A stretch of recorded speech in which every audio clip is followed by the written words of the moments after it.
se pueda dar este aprendizaje de la mejor manera, ¿ya?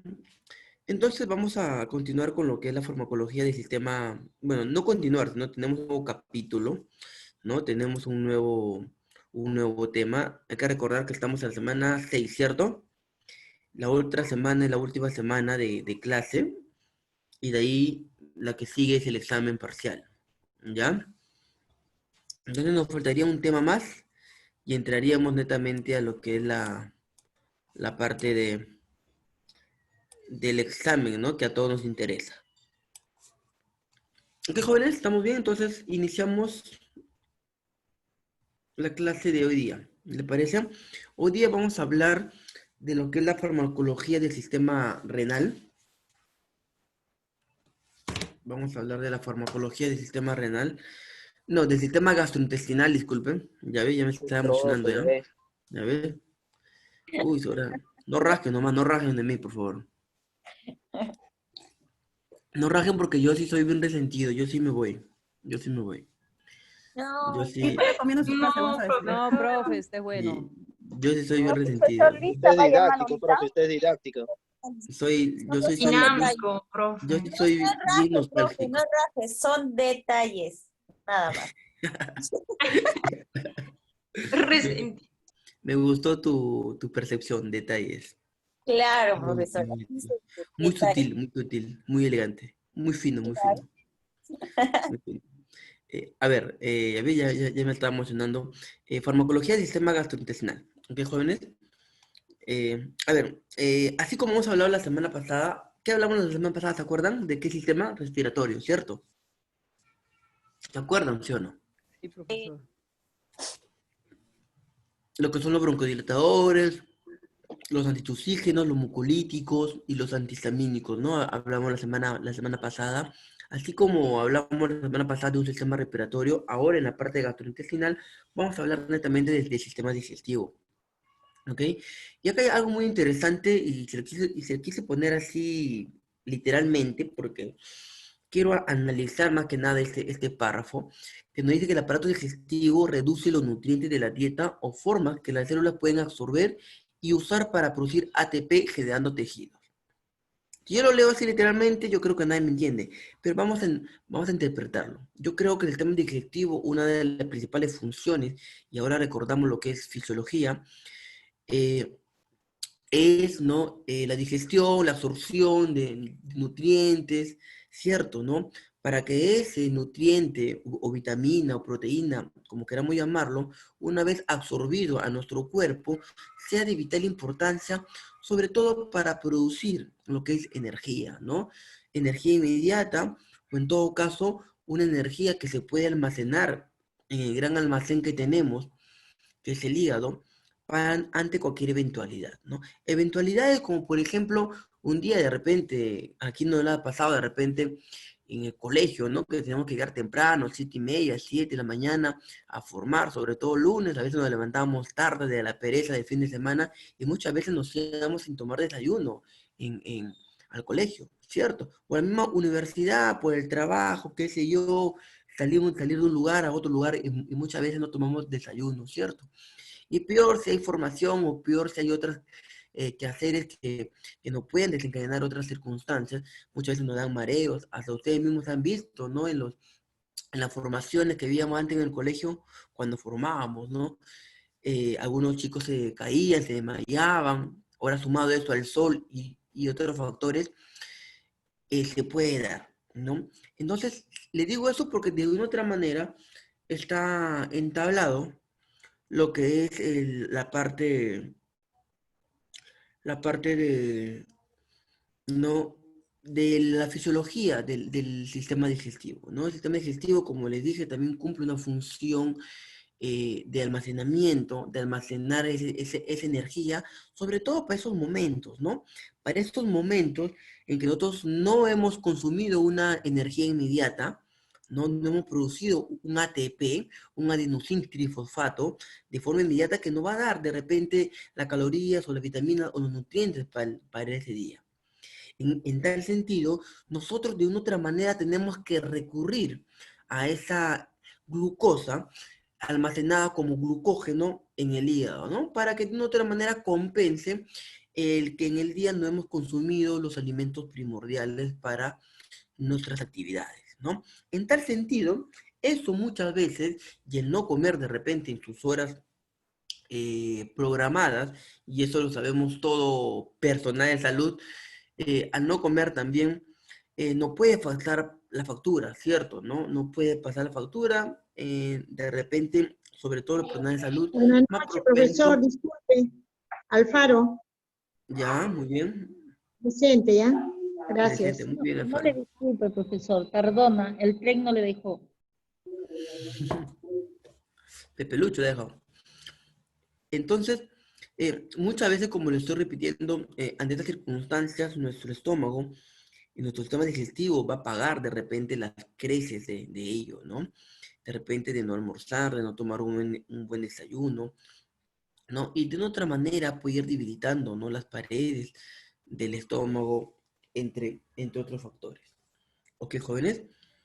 Entonces, hemos visto también que el sistema digestivo de una otra manera también absorbe agua, minerales, proteínas, todo lo que estamos diciendo, ¿no? Y esto, lo que absorbemos, va a ser necesario para que las células cumplan sus funciones destinadas, ¿no? Llámese células, tejidos, órganos en general, y de la misma manera se puede complementar también con un adecuado crecimiento de nosotros, ¿no? Y obviamente las cosas que no nos sirven, lo vamos a desechar, ¿no? ¿No? El sistema digestivo también de otra manera agrupa los órganos que interfieren en la digestión de alimentos. No solamente el estómago, ni el intestino delgado, ni todo lo que es el sistema digestivo interviene netamente en este proceso, sino también hay algunas glándulas que se llaman glándulas anexas, que son el páncreas, el hígado, la vesícula biliar, que de una otra manera u otra también intervienen en la absorción, en la síntesis, en la metabolización de aquellos alimentos. ¿Ya? Como la vesícula biliar, ¿no? Se produce en el hígado la bilis, pero se almacena en la vesícula biliar. Y la vesícula biliar, una de las funciones importantes es de emulsión de las grasas, ¿no? Es decir, sintetizar las grasas de nuestro cuerpo, ¿no? El páncreas también, todo ellos se unen, ¿no? Se unen, se juntan por diversos conductos, ¿no? Hay conducto hepático derecho, conducto hepático izquierdo, se unen bajo un mismo conducto hepático y del páncreas también salen otros conductos y forman hasta generar un conducto común, ¿no? Y ese conducto común que de una otra manera va a sintetizar lo que es las vías, ¿no? O el camino, ¿no? O las carreteras del hígado, de la bilis y del páncreas, todo se va a unir y va a formar un mismo conducto, ¿ya? Ese conducto se llama conducto común, ¿ya? Y obviamente va a desencadenar y va a salir, ¿no? Hacia un lugar, hacia una porción del intestino delgado, ¿no?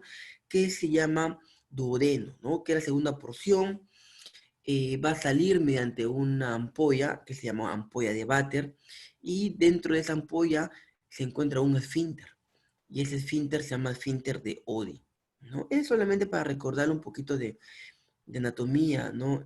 Con lo que compete al sistema digestivo, ¿no? Y obviamente la función del aparato digestivo son ingestión, secreción, motilidad, digestión, absorción, defecación, ¿no?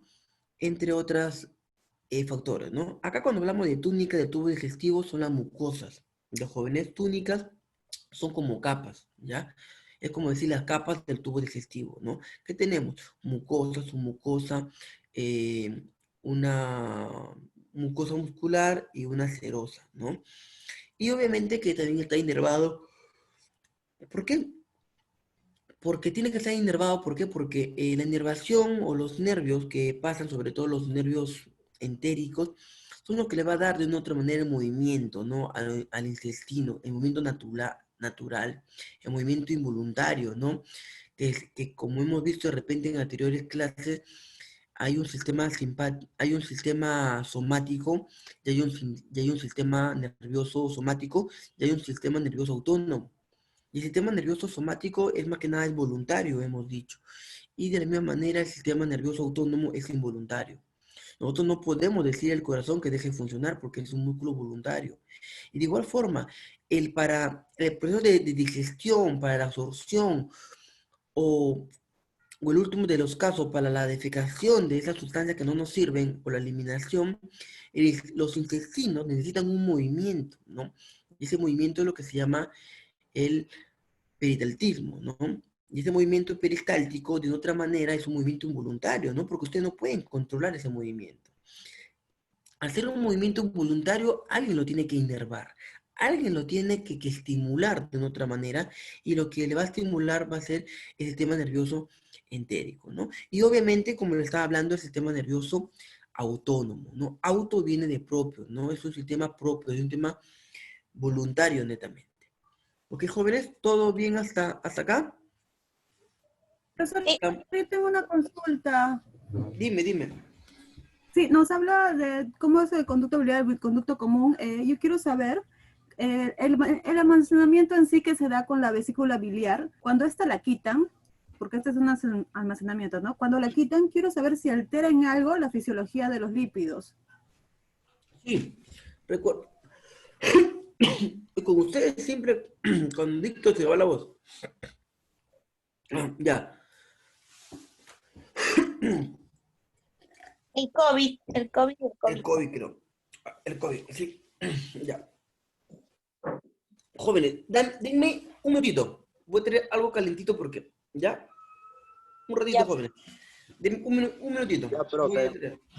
Profe, hablan. Para todos, COVID, profe. para todos, agüita caliente. Agüita de linaza.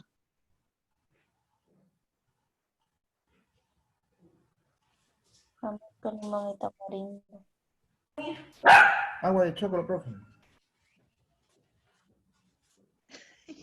Choclo. ¿Qué tiene que ver el choclo acá, Jorge? ¿Qué pasa? Eucalipto, Pelito y choclo. Ah, choclo. Choclón.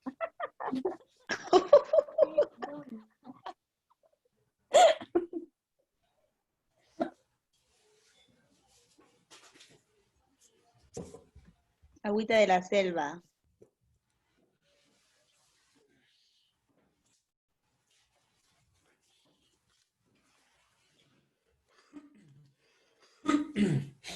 Ya. El COVID está fuerte. Ya se fue a dormir. Sí, Se fue a dormir el COVID, le dejó durmiendo, pero está bien. ya. Voy a tener mis guantecitos. Que me pelo frío. Ya. A ver.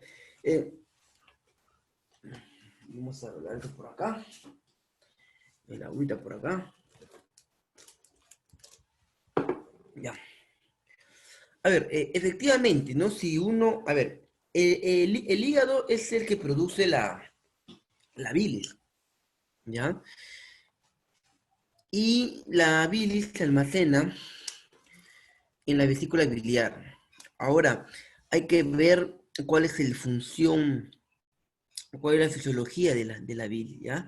La bilis es una sustancia media verdosa, amarillenta, de la cual cuya función va a ser emulsión de las grasas, ¿no? ¿Y qué es emulsión de las grasas? La emulsión de las grasas es más que nada sintetizar, metabolizar los lípidos sobre todo, ¿ya? Hay lípidos que son demasiado grandes y la bilis lo puede degradar. De repente no en su unidad mínima para una absorción o una eliminación, pero sí lo degrada, lo sintetiza para un adecuado metabolismo. Ahora, respondiendo a tu pregunta, me dice, ¿no? ¿Qué pasa si una persona, ¿no? Le quitan la vesícula biliar y todo ello?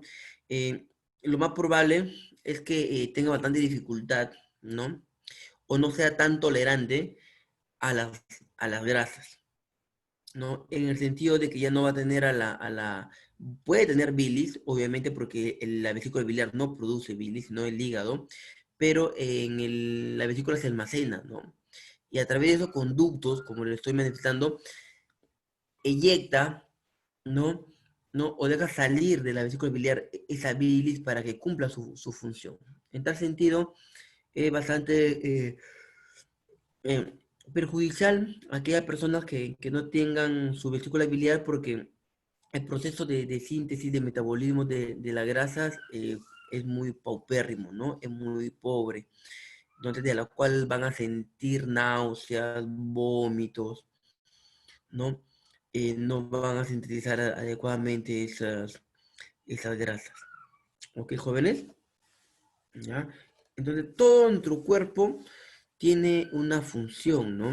Hasta creo que la, el apéndice es la única sustancia, de otra manera, que no se ha detectado una función específica, pero sí un daño, ¿no? Cuando se obstruye, sobre todo por material fecal, por fecalitos, ¿no? Porque está en una porción de intestino grueso, ¿no? Puede ocasionar quizás una inflamación de esta.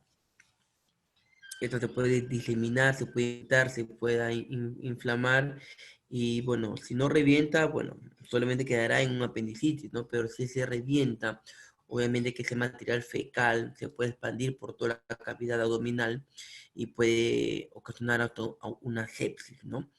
Ahora, tomando en cuenta que la peritonitis sí te puede matar, ¿no? ¿Por qué? Porque ya se infecta toda una cavidad, ¿no? Hasta eso se puede generalizar, ¿no? Llegando de repente a la sangre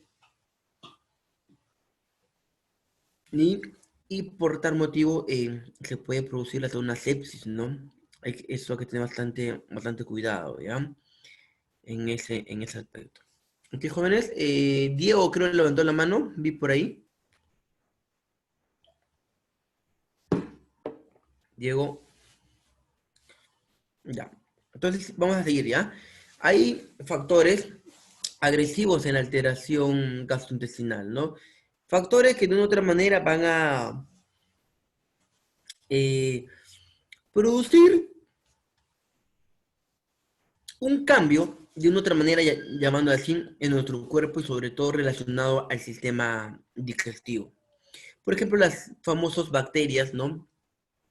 Bacterias en su gran cantidad, esa colonia de bacterias nos van a producir daño, como el Helicobacter pylori, ¿no? AINES, algunos fármacos también nos van a producir algún tipo de complicaciones en el proceso digestivo. El alcohol, obviamente,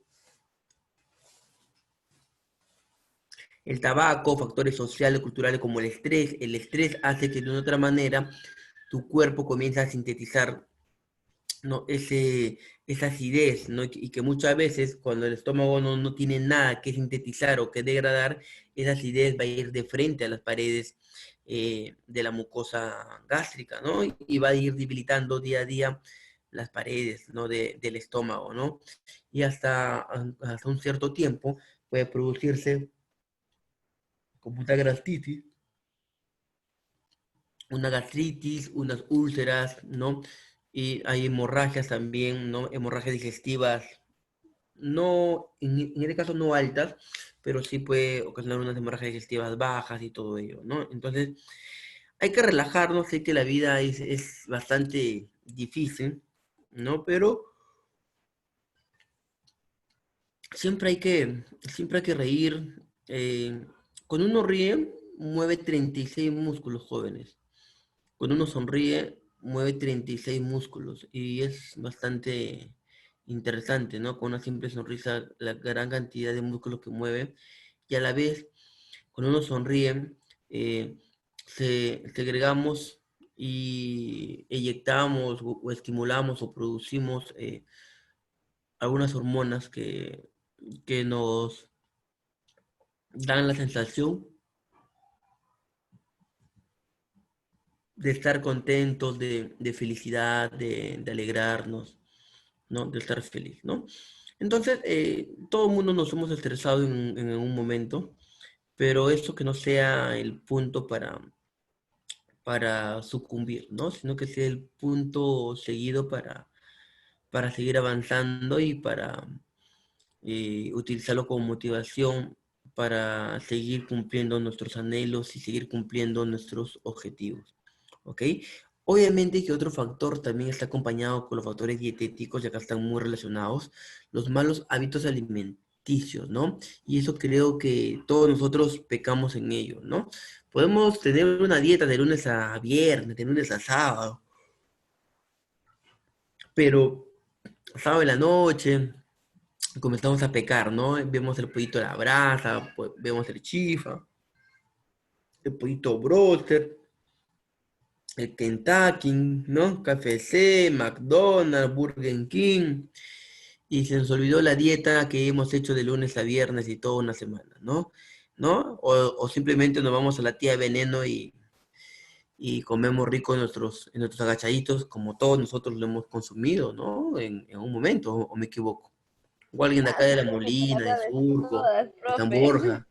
¿Ah? La tripita, me gusta la La tripita. tripita, el higadito frito, La sangrecita. el higadito, la sangrecita, ¿no? Yo creo que todos nosotros somos gente pujante, ¿no? Venimos de distritos pujantes, ¿no? Yo creo que nadie vive en La Molina, ¿no? En Surco, ¿no? Nadie, ¿no, chicos? San Borja. No, profe, no. No, ¿ves? Lejos, muy lejos. Yo vivo en Miraflores, profesor. Ya. ¿Qué haces estudiando en la UMA entonces? En San Juan de Miraflores, profe. Yo vivo en San Juan de Miraflores. Yo Mira, humildemente vivo en Villa María, Salvador, Villa profe. María. ¿Ves? Mira, vivimos en Villa María, vivimos en San Juan. Humildemente vivo en Salvador, profe. ¿Ves? La arena hash, ¿no? ¿Dónde es eso? Ah? ¿Dónde es eso? Esa de allá es ¡Oh, my! ¿Por dónde vive, Freddy? el Arenal, el Costado de Arenal. tu casa, costado de tu casa, Freddy. Por ejemplo, San yo, Isidro vive, San Isidro. yo la verdad, ¿saben dónde vivo la verdad? No, ¿dónde? Una casa, profe. Casuarinas, el profe. No, eso, En una no, eso casa era, vive usted, profe. no, eso era mi Al ex costado casa. de Paola, al costado de Paola vive. La No, yo encalada, vivo- la encalada. No, Yo al vivo- costado de casa de Yo Freddy. vivo en el Agustino, jóvenes. Guau, profe, tenés cuidado con usted, ¿ah? Tira piedra, pues claro. Claro, Más flow, profe, más flow. claro, pues, ¿no? Rico agucho, ¿no? Rico agucho. De ahí yo creo que todos somos de la misma condición, como le digo, ¿no? De un distrito pujante y, bueno, en su determinados momentos y hasta ahora, la verdad, por más que tengamos de repente un poco de conocimiento en esta materia de salud, pero va a llegar día que pecamos, ¿no? Pecamos y más si vivimos en un país tan rico en lo que es la gastronomía, ¿no? En el arte culinario, la gran variedad de alimentos que podemos comer, nos queda chico simplemente otras ciudades, otros países, ¿no? Pero siempre, lamentablemente, llevamos esos malos hábitos, ¿no? En nuestro día a día y ante el corto, mediano o largo plazo no puede pasar las facturas, ¿no? De repente acumulación de grasa, por eso que estamos un poquito gorditos, ¿no? En las arterias se puede acumular algunas plaquitas de ateroma, ¿no? Que a la larga puede desencadenar incluso a un infarto, ¿no? Y todo ello, ¿no? Consumimos bajo consumo de fibras, proteínas, o si comimos, dormimos, ¿no? Por eso que nos da sueño después, ¿no? Después cuando comemos, en las tardes nos da sueño, ¿no? Y es malo comer, y es malo dormir, que diga, después de ir a comer, ¿no? Tenemos que quemar esa grasa, tenemos que quemar esas sustancias, esas fibras, ¿no? Y la siestita, profesor, la siestita, pero eso está recomendado. No, la Perdón, disculpe siesta que lo sí. corte, profesor. No, claro. En No estoy hablando de la siestecita, En porque, empresa, claro, toda siesta es buena, ¿no? Pero una siesta, hablamos de una siesta de 20 minutos, media hora, ¿no? Es una siesta, ¿no? Descansar, claro. Pero en cambio, comes y duermes, te tiras 2 horas de ahí, y ahí sí, no, pues ahí yo me refiero más que nada a eso. Obviamente que la siesta sí está recomendado, ¿no? Estás sentadito ahí bajo el sol, bajo la sombra, y te relajas y ayuda a una paz incluso y una adecuada digestión. Media hora, profesor. Claro, media hora, ¿no? Entre 20 a Nada media más. hora, ¿no? 20 ya es 20 pereza. 20, 30 minutos, ¿no? 2 horas, 3 horas ya es pereza. Claro, ¿no? Y sobre todo también esos factores dietéticos de las malas combinaciones de alimentos, ¿no? Esos famosos 7 colores que a veces nos consumimos en los agachaditos de la tía Veneno, qué rico, ¿no? Qué rico en su momento, ¿no? ¿no? Esas combinaciones que muchas veces le damos a las comidas, de una u otra manera nos puede pasar también factores que pueden alterar también al proceso agresivo de una alteración gastrointestinal, y eso hay que ver, ¿no? Y otro factor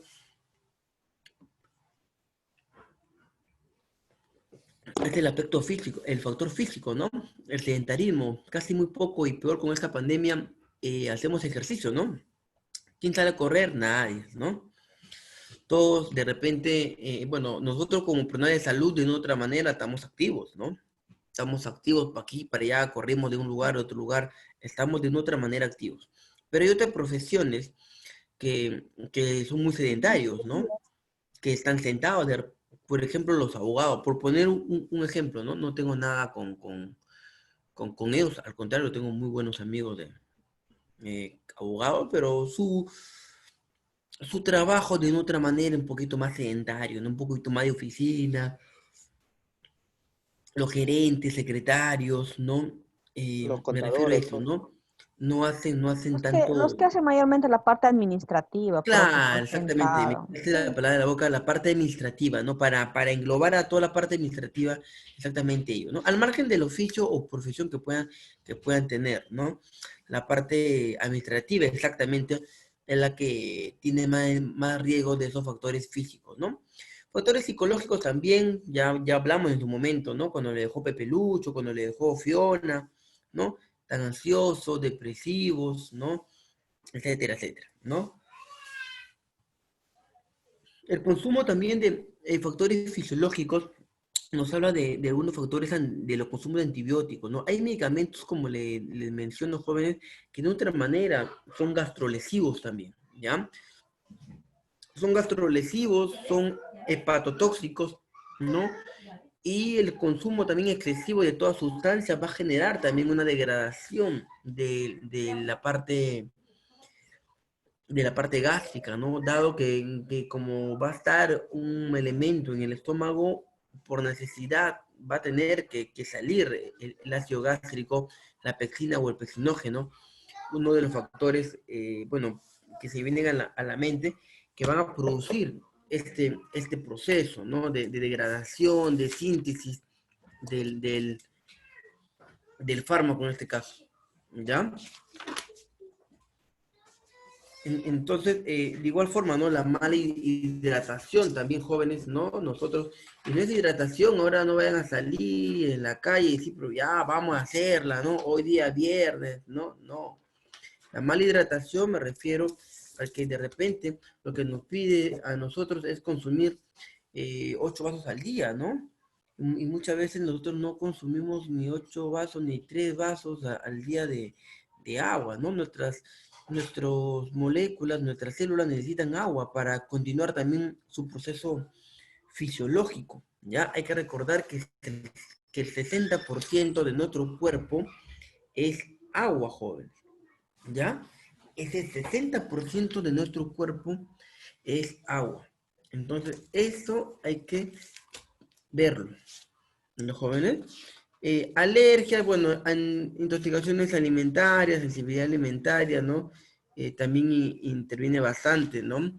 Intoxicaciones, a veces somos bastante alérgicos a un tipo de alimento, ¿no? Y eso lo hemos visto también la semana pasada, ¿no? Con alergias, intolerancias alimentarias, sensibilidad y todo ello, ¿no? La cafeína, de una otra manera, por su composición y enlaces que tiene ellos, es muy difícil de romper. Aparte que tiene la misma cafeína, tiene otro producto sintético muy, muy fuerte que no se va a poder degradar, ¿no? Obviamente que comer y beber al mismo tiempo también de otra manera no es contraproducente este factor, ¿ya?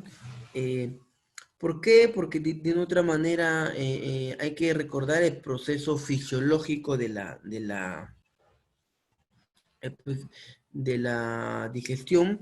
Hablamos en un primer proceso de lo que es la masticación, ¿no? La masticación, que van a actuar enzimas como la lisozima, es un potente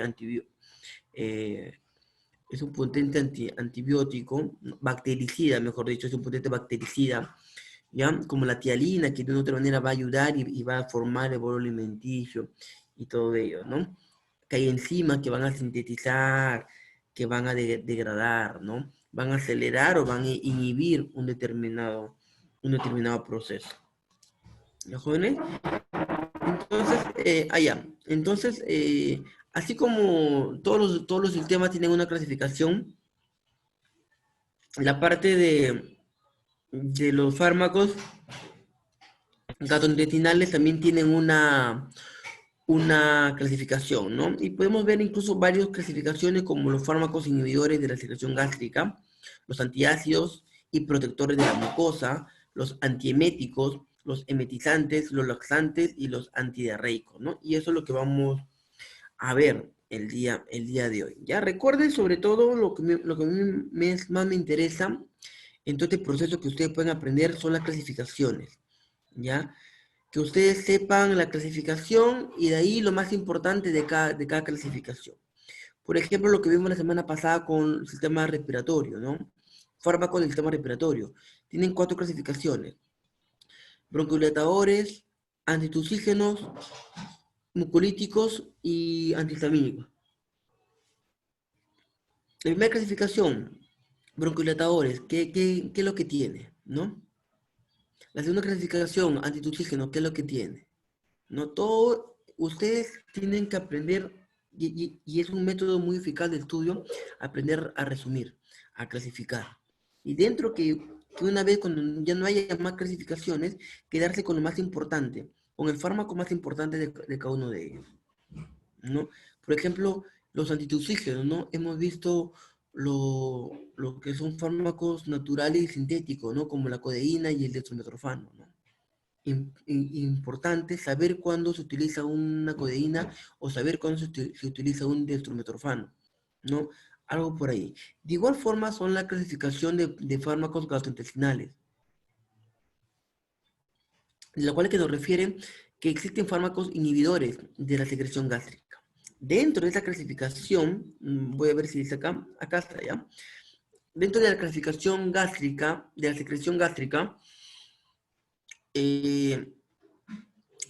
tenemos 2. Tenemos inhibidores de la bomba de protones y tenemos también a los antihistamínicos H2, ¿no? Yo creo que parte de los antihistamínicos hemos hablado también la semana pasada, ¿cierto?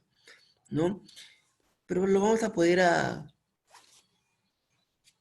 repasar un poquito en esta parte, ¿ya? Entonces, primera clasificación de los fármacos gastrointestinales, fármacos inhibidores de la secreción gástrica. Ya acá había un error de tipeo, secreciones con C, ¿ya, jóvenes?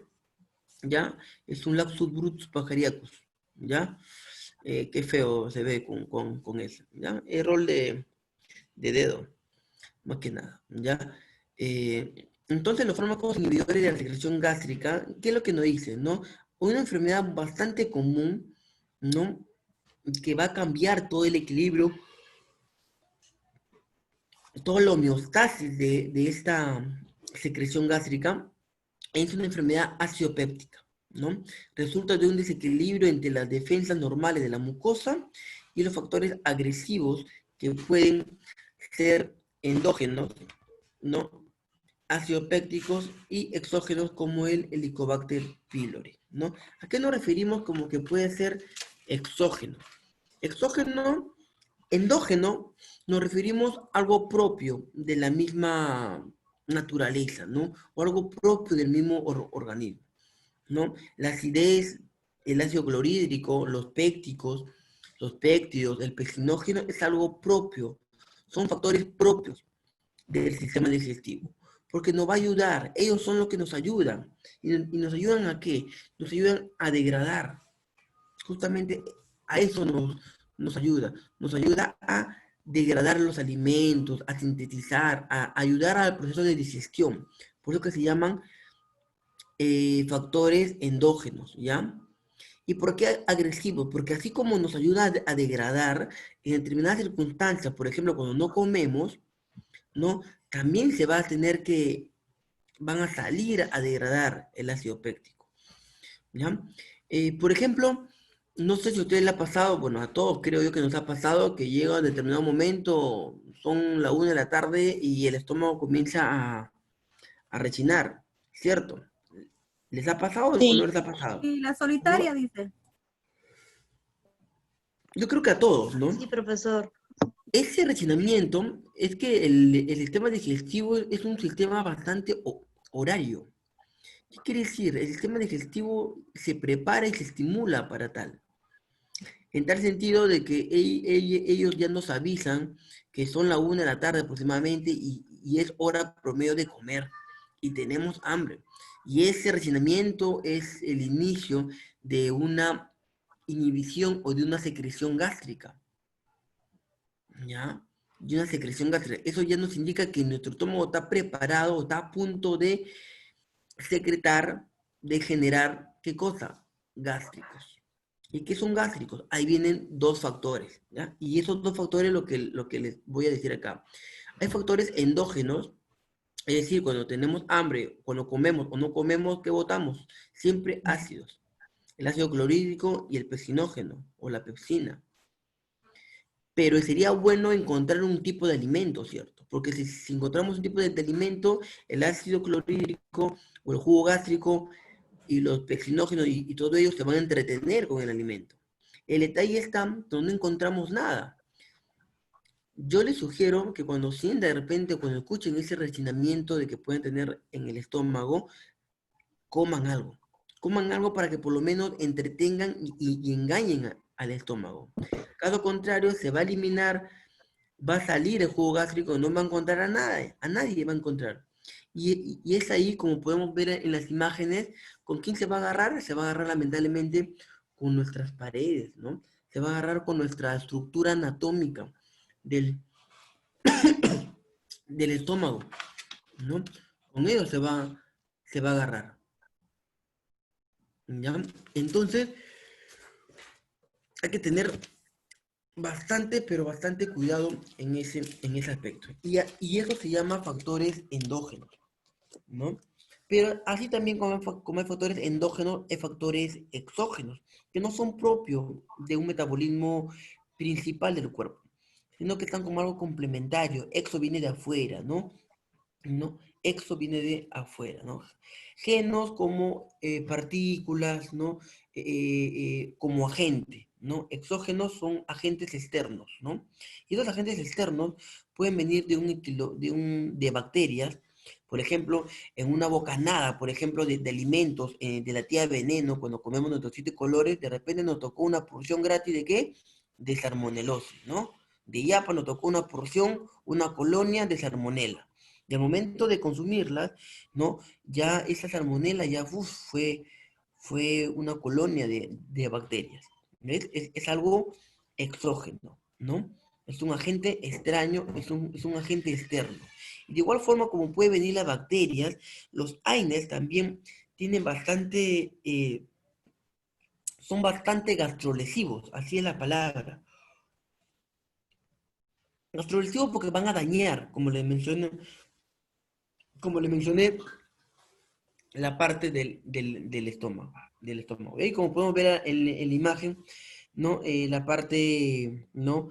Ya hasta que va un sangrado y va debilitando todo esto. ¿Los jóvenes? ¿Se acuerdan las fases de la secreción gástrica, jóvenes? Jóvenes, jóvenes. No. Fisiología, ¿no se acuerdan? Yo le hice un video bien bonito de sistema digestivo, ¿no se acuerdan? Profesor, No. ¿Por qué? Bueno, vamos a correr rapidito, ¿ya? Así, fugaz, ¿ya? La fase de secreción gástrica, ¿ya? Son 3 procesos.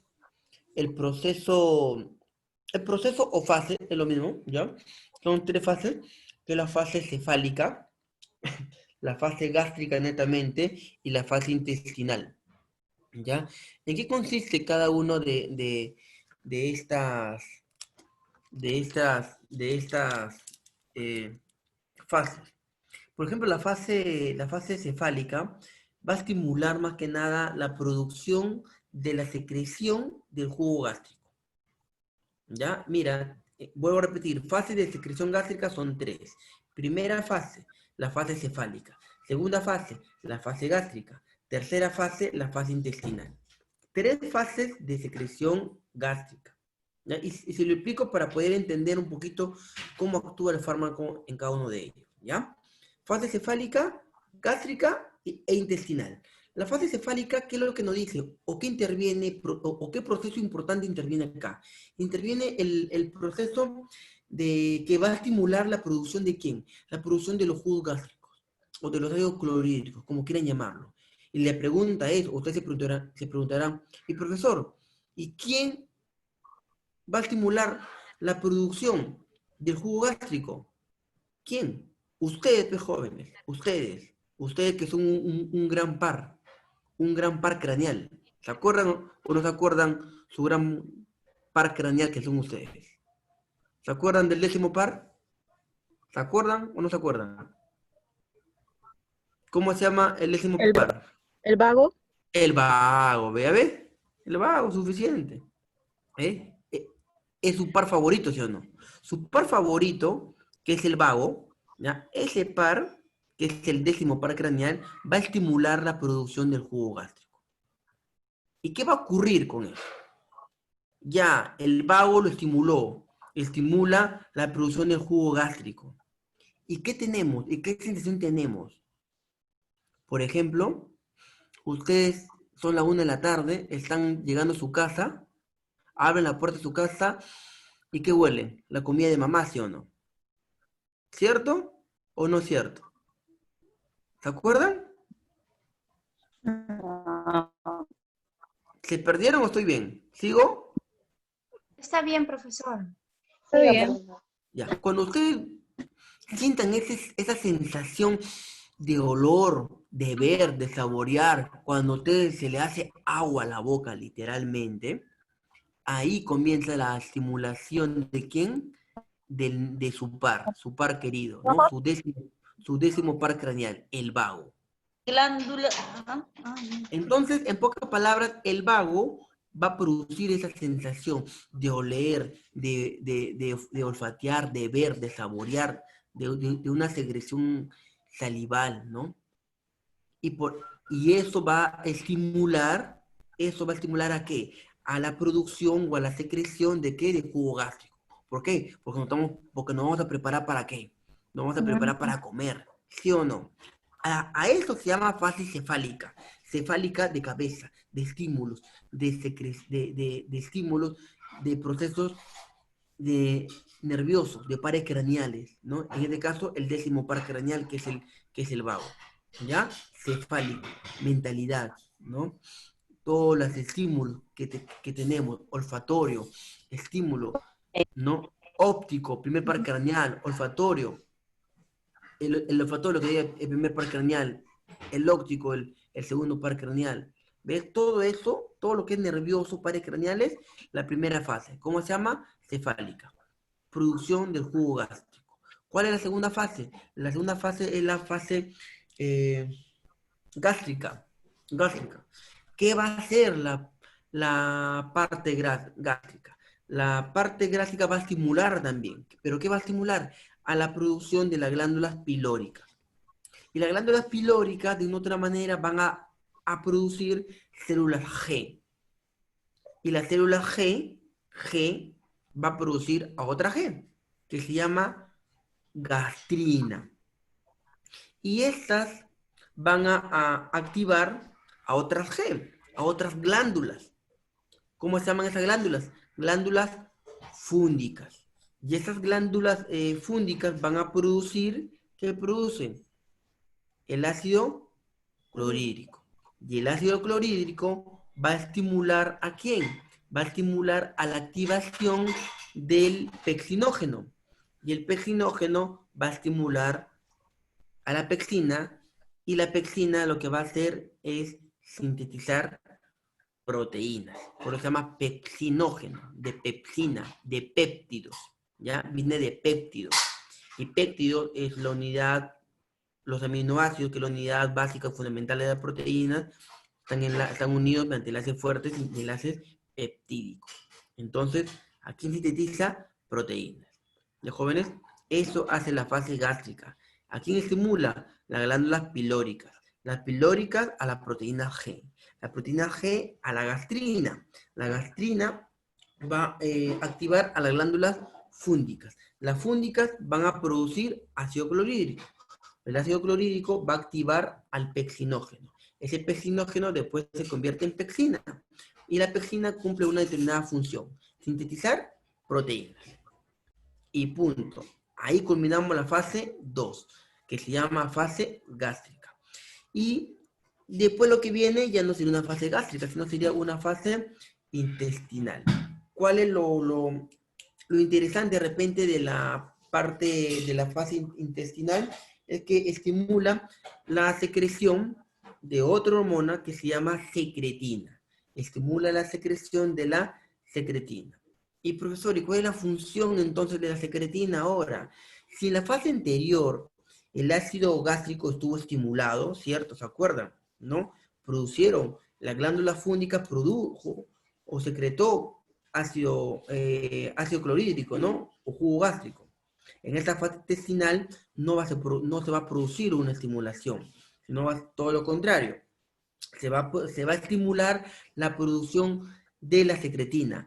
Pero la secretina cumple una función, y su función de la secretina es disminuir al jugo gástrico. Y va a estimular a otro jugo. Y va a estimular, ya como está en el intestino, ya no está en el estómago, ¿a quién va a estimular? ¿Se acuerdan lo que le dije, la parte de anatomía? Segunda porción del duodeno, segunda porción del intestino delgado, que es duodeno. Llegan conductos, ¿sí o no? ¿Llegan conductos de dónde? De la bilis, del hígado, del páncreas. Entonces la secretina va a disminuir la función del ácido clorhídrico y va a estimular la función del jugo pancreático, joven. ¿Ya?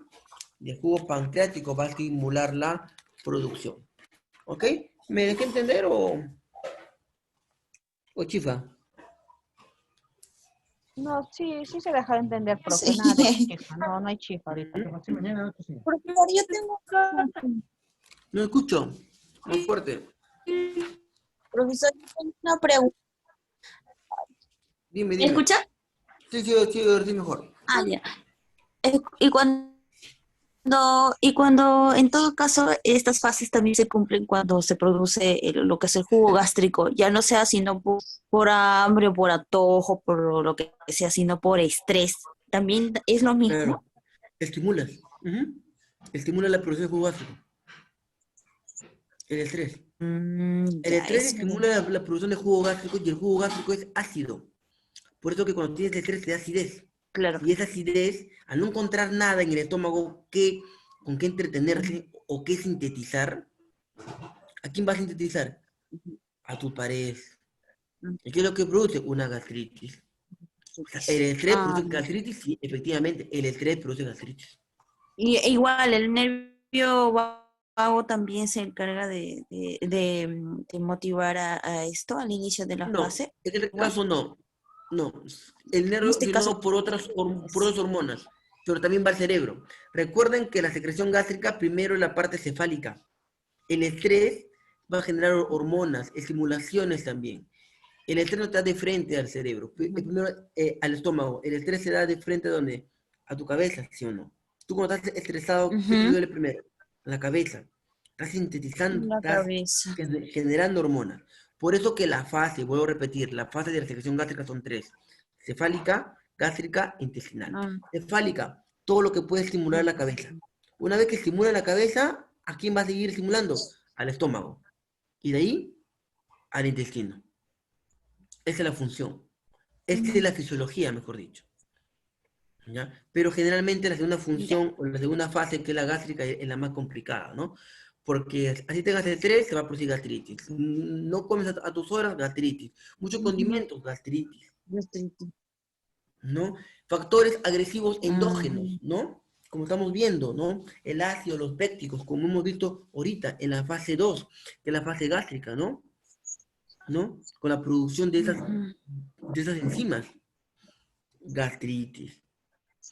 Otros exógenos, otros agentes externos, como el Helicobacter, como los AINES, como algunos fármacos. ¿Qué te va a producir? Gastritis. O sea, hay muchas formas de las cuales, lamentablemente, la gastritis se puede desencadenar. ¿Ok? ¿Hasta acá estamos bien, Sí, jóvenes? pues. Sí, los jóvenes, todo bien, ¿no? Sí, profe, Sí, todo bien. Sí, profesor. Ya. De igual forma, entonces tenemos inhibidores también, como hemos dicho, inhibidores de la bomba de protones, ¿ya? Son fármacos en patología que cursan con regulación la secreción ácida, ¿ya? Van a regular la secreción. Esa es su función, ¿no? Ya hemos visto que es una secreción gástrica. Ya sabemos pues, que es una... Y ya sabemos cuál es todo el proceso de secreción gástrica. Entonces, ¿qué va a hacer estos fármacos que se llaman inhibidores de la bomba de protones?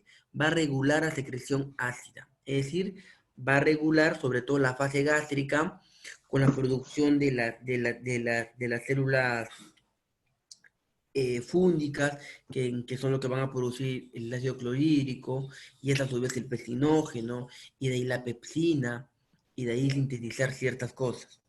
¿Ok? Entonces lo va a regular dicha secreción. ¿Ya? Entonces, ¿cuál es el mecanismo de acción? Inhiben de forma selectiva la bomba de hidrogeniones por bloqueo de diferentes enzimas. ¿De jóvenes? Presente en la célula parietal, ¿no? Presentes en la célula parietal gástrica, que es uno de los sistemas también bastante importantes de la regulación. ¿Ok, jóvenes? ¿Se acuerdan anatomía? ¿Se acuerdan las glándulas del estómago, jóvenes? ¿Se acuerdan o no se acuerdan, jóvenes, las glándulas del estómago? No, ya, pero... usted de repente, el mecanismo de acción para mí se me hace un poquito sencillo, pero acá veo que ahí puede ver palabras que ustedes no pueden entender, ¿no? Por ejemplo, inhibir es bloquear en forma selectiva, eso quiere decir que va específicamente a un receptor, la bomba de hidrogeniones por bloqueo de la enzima H, ¿no? Todo lo que cabe en ASA son enzimas, ATPasa, ¿ya? Y esa ATPasa está presente, ¿dónde? Está presente, de otra manera, en la célula parietal gástrica. Y uno de los sistemas más importantes nos dice de la regulación de secreción ácida. A ver, en castellano, esto nos quiere decir, el estómago tiene varios tipos de glándulas, ¿ya? Eso hay que meternos en la cabeza, ¿ya? El estómago tiene varios tipos de glándulas, como podemos ver ahí, ¿ya? Tenemos glándulas cardiales y las glándulas fúngicas. Tenemos tres tipos de glándulas, cardiales, fúngicas y pilóricas, ¿ya? Justamente una de las más importantes son las glándulas fúngicas, que ya le hablé hace poco, que está dentro del proceso de la fase gástrica. ¿Por qué de la glándula fúngica? Porque las glándulas fúngicas van a ser las que van a producir el jugo gástrico, el ácido clorhídrico, ¿ya? Y lo va a producir no solamente ácido clorhídrico, sino va a producir también otras sustancias, ¿ya? ¿Y quiénes producen esas sustancias? Esas sustancias lo producen diversas células que están dentro de las glándulas fúngicas. ¿Y cuáles son esas células, profesor? Ah, ya. Esas células que están dentro de las glándulas fúngicas, que son las que van a producir ácido clorhídrico, y después pepsinógeno, y después pepsina, y después sintetizar proteínas, ¿ya? Esas células que van a producir también otras cosas son tres, ¿ya? Son glándulas parietales, glándula principal y glándulas mucígenas. Parietal, mucígenas y principal, ¿ya? Esas son las tres células que va a producir las glándulas fúngicas, ¿ya? Y la pregunta que ustedes se harán de repente, profesor, ¿y qué hacen cada una de ellas? Le voy a responder. La célula parietal, ¿ya? Vuelvo a repetir, son tres: parietal, principal y mucígenas. La célula parietal que está dentro de la glándula fúngica va a producir ácido clorhídrico. ¿Ya? La célula parietal va a producir ácidos clorhídricos. También hace otra función muy importante que, por ejemplo, es absorber las glándulas, las vitaminas B12, ¿ya? Del complejo B12 también lo va a absorber. Entonces, mira, las células parietales tienen una función importante de lo que es la producción del ácido clorhídrico y de la absorción de la vitamina B12. ¿Ya?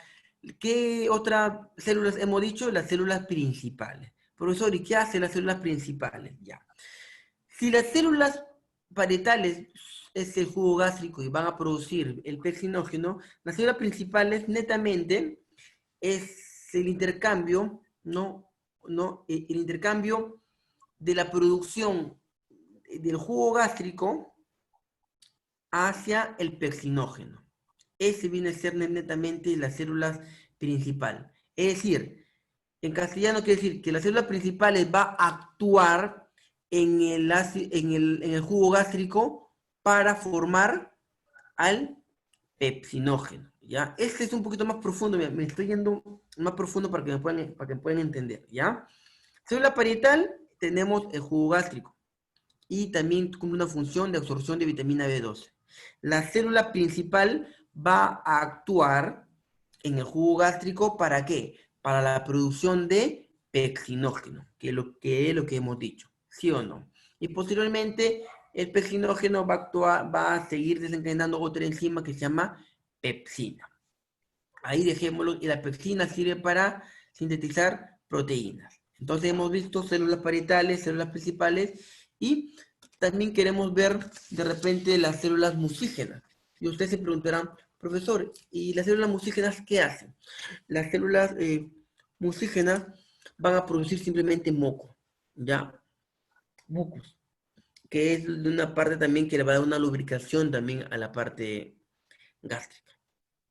¿Ok, jóvenes?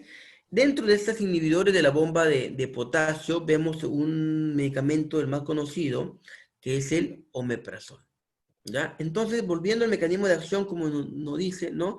Presente en la célula parietal gástrica. Es decir, va a actuar, ¿no? Regulando dicha secreción. Va a actuar regulando al jugo gástrico. En otras palabras, ¿ya? Lo va a regular al jugo gástrico. El omeprazol, el lansoprazol, el pantoprazol y todo lo que cabe en prazol, ¿ok? El más conocido, el omeprazol, ¿sí o no? Estos medicamentos los vamos a ver después, ¿no? Que es la prevención, ¿no? Reacciones o posibles reacciones, ¿no? Han visto ustedes un omeprazol, ¿cierto? ¿No? Saben que, ¿ves? Acá, mira, ¿ves? Acá tenemos una diapositiva muy interesante, ¿no? Omeprazol, mecanismo de acción, inhibe la bomba de protones, ¿cierto? ¿Cómo se administra? Vía oral, ¿no?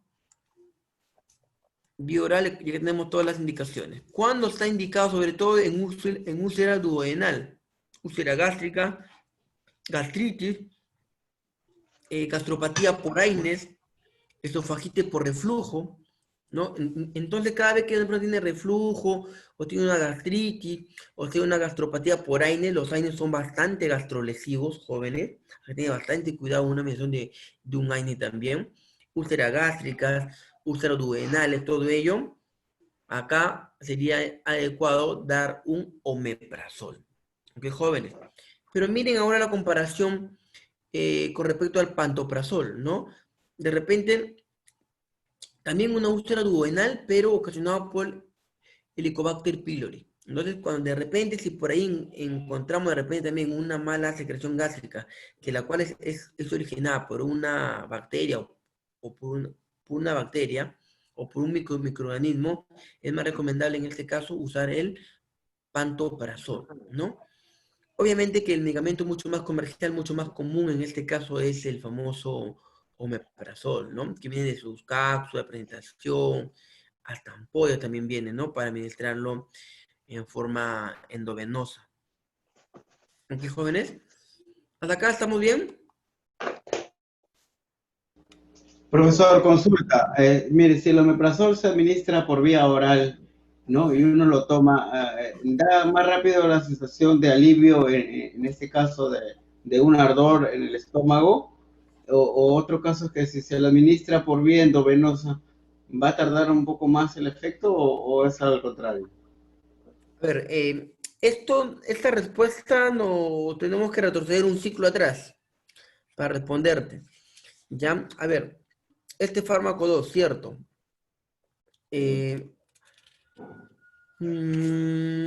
Déjame cómo responderte. Ya, perfecto. Existen...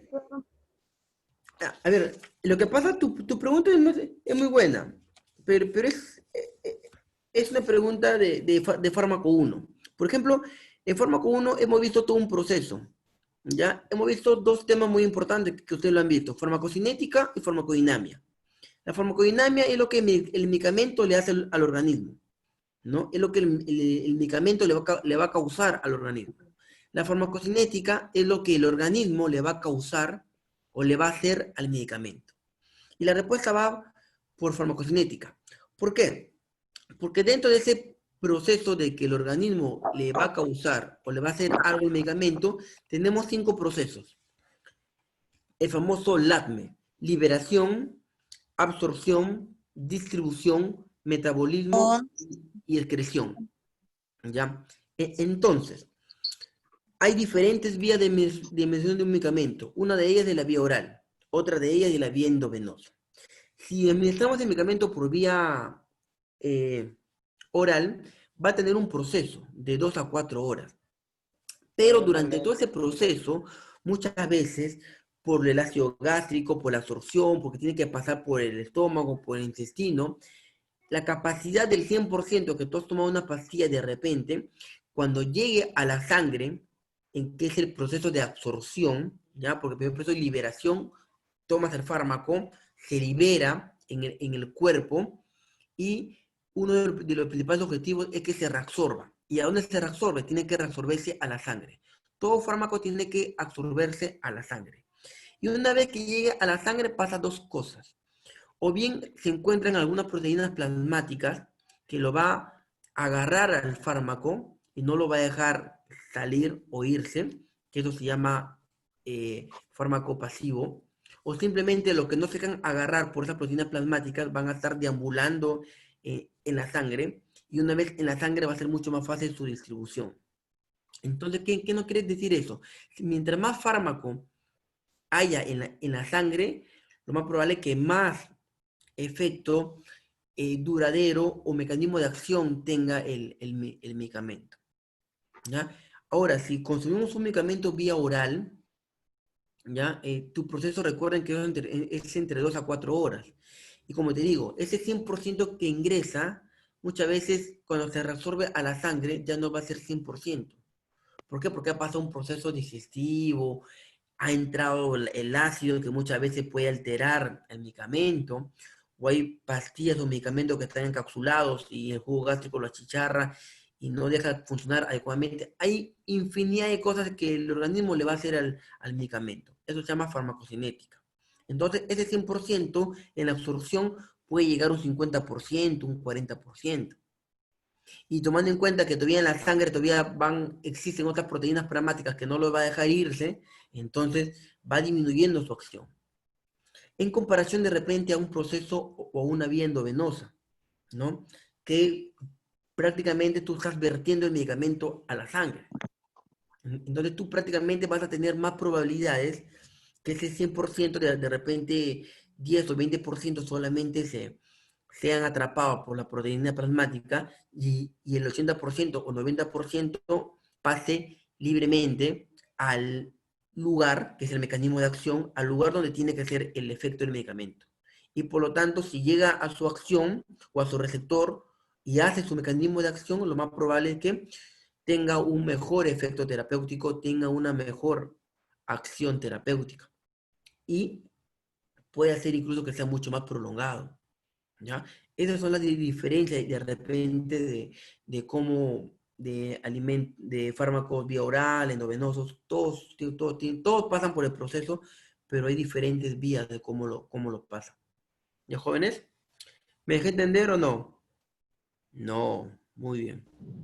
Sí, profe, claro. Profesor, sí, Ahorita lo que menos se ve en los hospitales, o al menos en Está recetas, se clarísimo. está administrando Sí, el sí. omeprazol con la ceftriaxona. Muchos se está aplicando, Endovenoso. claro, endovenoso, ¿no? Claro. Ahorita lo que Ujú. mayormente, como digo, para cualquier tratamiento en casa, para una neumonía se está aplicando el omeprazol endovenoso después ya la ceftriaxona. Claro, claro, claro. Antibiótico, la citracona, ¿no? Está bastante utilizado últimamente en COVID, ¿no? El omeprazol también como un protector gástrico, ¿no? Lo que pasa es que tantos medicamentos que uno también le va a ser inyectado, imagínense, como hemos hablado, un paciente con COVID, ¿no? Le dan, por mencionar nomás, por cualquiera que sea el tratamiento, ¿no? Le dan antibióticos, ceftriaxona, le dan también que acitromicina, ivermectina muchas veces. ¿Qué más le dan? Exa, Hemos dicho profe. que le pueden dar la prednisona también. ¿Qué hemos dicho también que le puede dar en tratamiento? Hidrocortisona. Hidrocortisona. ¿Qué La más? Dexa, La antipiréticos, Dexa. ¿Qué más le da? antipiréticos, Ivermectina, antipiréticos, acitromicina, antidiurético, ¿no? no piréticos, ¿Cómo? piréticos, antipiréticos. Antipirético. Ah, claro, un metamisol, todo eso. Lo Imagínate, mismo. pobre estómago. No cortisona. Hidro, ¿no? La hidro, todo, ¿no? No, la ivermectina, la Preni, la Dexa, ¿no? Le dan un montón Meropenem, profesor. ¿no? Profesor, pero ahí Meropenem, Su Banco, omeprazol encima. Meropenem, Omeprazol, un Cipro, gramo de ¿no? 500, profesor, también. Ciprofloxacino. Imagínate, por mencionar solamente algunos medicamentos, y recuerden, la otra vez hicimos como un tratamiento farmacéutico, ¿sí? ¿Se acuerdan? Generalmente el médico te va a recetar generalmente un medicamento por cada sintomatología que puede tener. ¿Se acuerdan lo que hicimos las clases anteriores, no? ¿No? ¿Cómo sacamos una receta? ¿No? Sí, qué bueno. ¿No? Entonces, casi por cada síntoma va a ser prácticamente un medicamento. Imagínense, por eso que los tratamientos de los médicos son de 3, 4 medicamentos, ¿no? Imagínense con todas las defensas bajas y con todo lo que tiene que llevar el estómago, se tiene que colocar un omeprazol, ¿no? En este caso es un inhibidor de la bomba de protones. Ya ustedes ya saben desde ahora ya para qué sirve, ¿no? Inhibe la bomba de protones. En castellano, simplemente que va a regularizar la secreción gástrica. ¿Y cómo es eso? Profesor, Simplemente va a regular el ácido clorhídrico, ¿no? Dime. otra consulta, profesor. No sé si usted me puede dar mayor razón. Los que están tomando ácido clorhídrico, ¿no? Para el COVID, para el COVID, vía oral preparado, ¿eso también puede tomar el omeprazol? ¿Está indicado? ¿Cómo? Hay pacientes que están, como se dice, medicándose para prevenir el COVID con ácido clorhídrico, ¿no? Ujú. Ácido clorhídrico. Dióxido de cloro. No, Dióxido de eso la cloro, verdad dióxido. es algo descabellado, ¿no? De punto de vista es algo descabellado. Están haciendo, creo yo, literalmente lo que hizo Trump, lo que habló Donald Trump, ¿no? Si con el desinfectante se mata, ¿no? No, es totalmente descabellado. Lo que sucede es que el componente de la lejía, de esos desinfectantes, de esos ácidos, ¿no? Lo que va a hacer al virus es carcomer de otra manera su envoltura, ¿no? Sus proteínas. Recuerden que es una corona, ¿no? Es una proteína envuelta que tiene sus espigas. Lo que va a hacer eso es eliminar su envoltura, su protección, su cápsula y desnudar de una otra manera, ¿no? Esa es la idea fisiológica o fisiopatológica cómo actuar contra el virus. Pero no así literalmente, pues, ¿no? O sea, ahí totalmente está mal. Aparte, el virus no se encuentra solamente en el estómago, ¿no? Hemos dicho que el virus se encuentra o va a producir un mayor daño donde haya sus receptores. ¿Y cuáles son esos receptores? Los receptores EK2, ¿no? En el estómago sí hay, ¿no? Pero sí hay, no lo puedo negar, sí hay, pero más hay en los pulmones, más hay en el riñón, más hay en el hígado.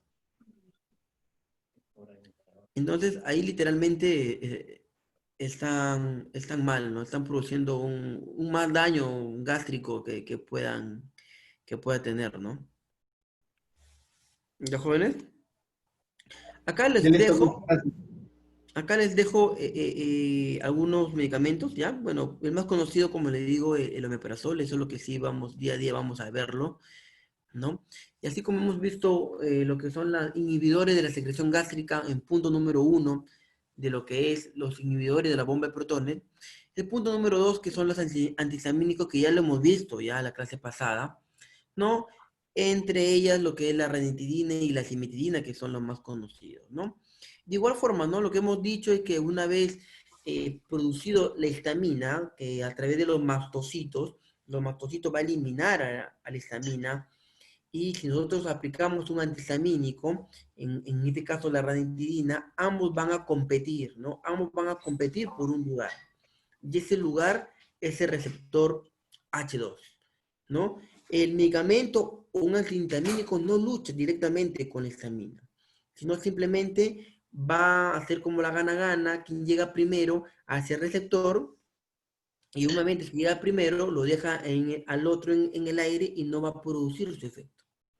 Es un bloqueante, ¿no? La histamina favorece la secreción gástrica digestiva al unirse a los receptores histaminérgicos.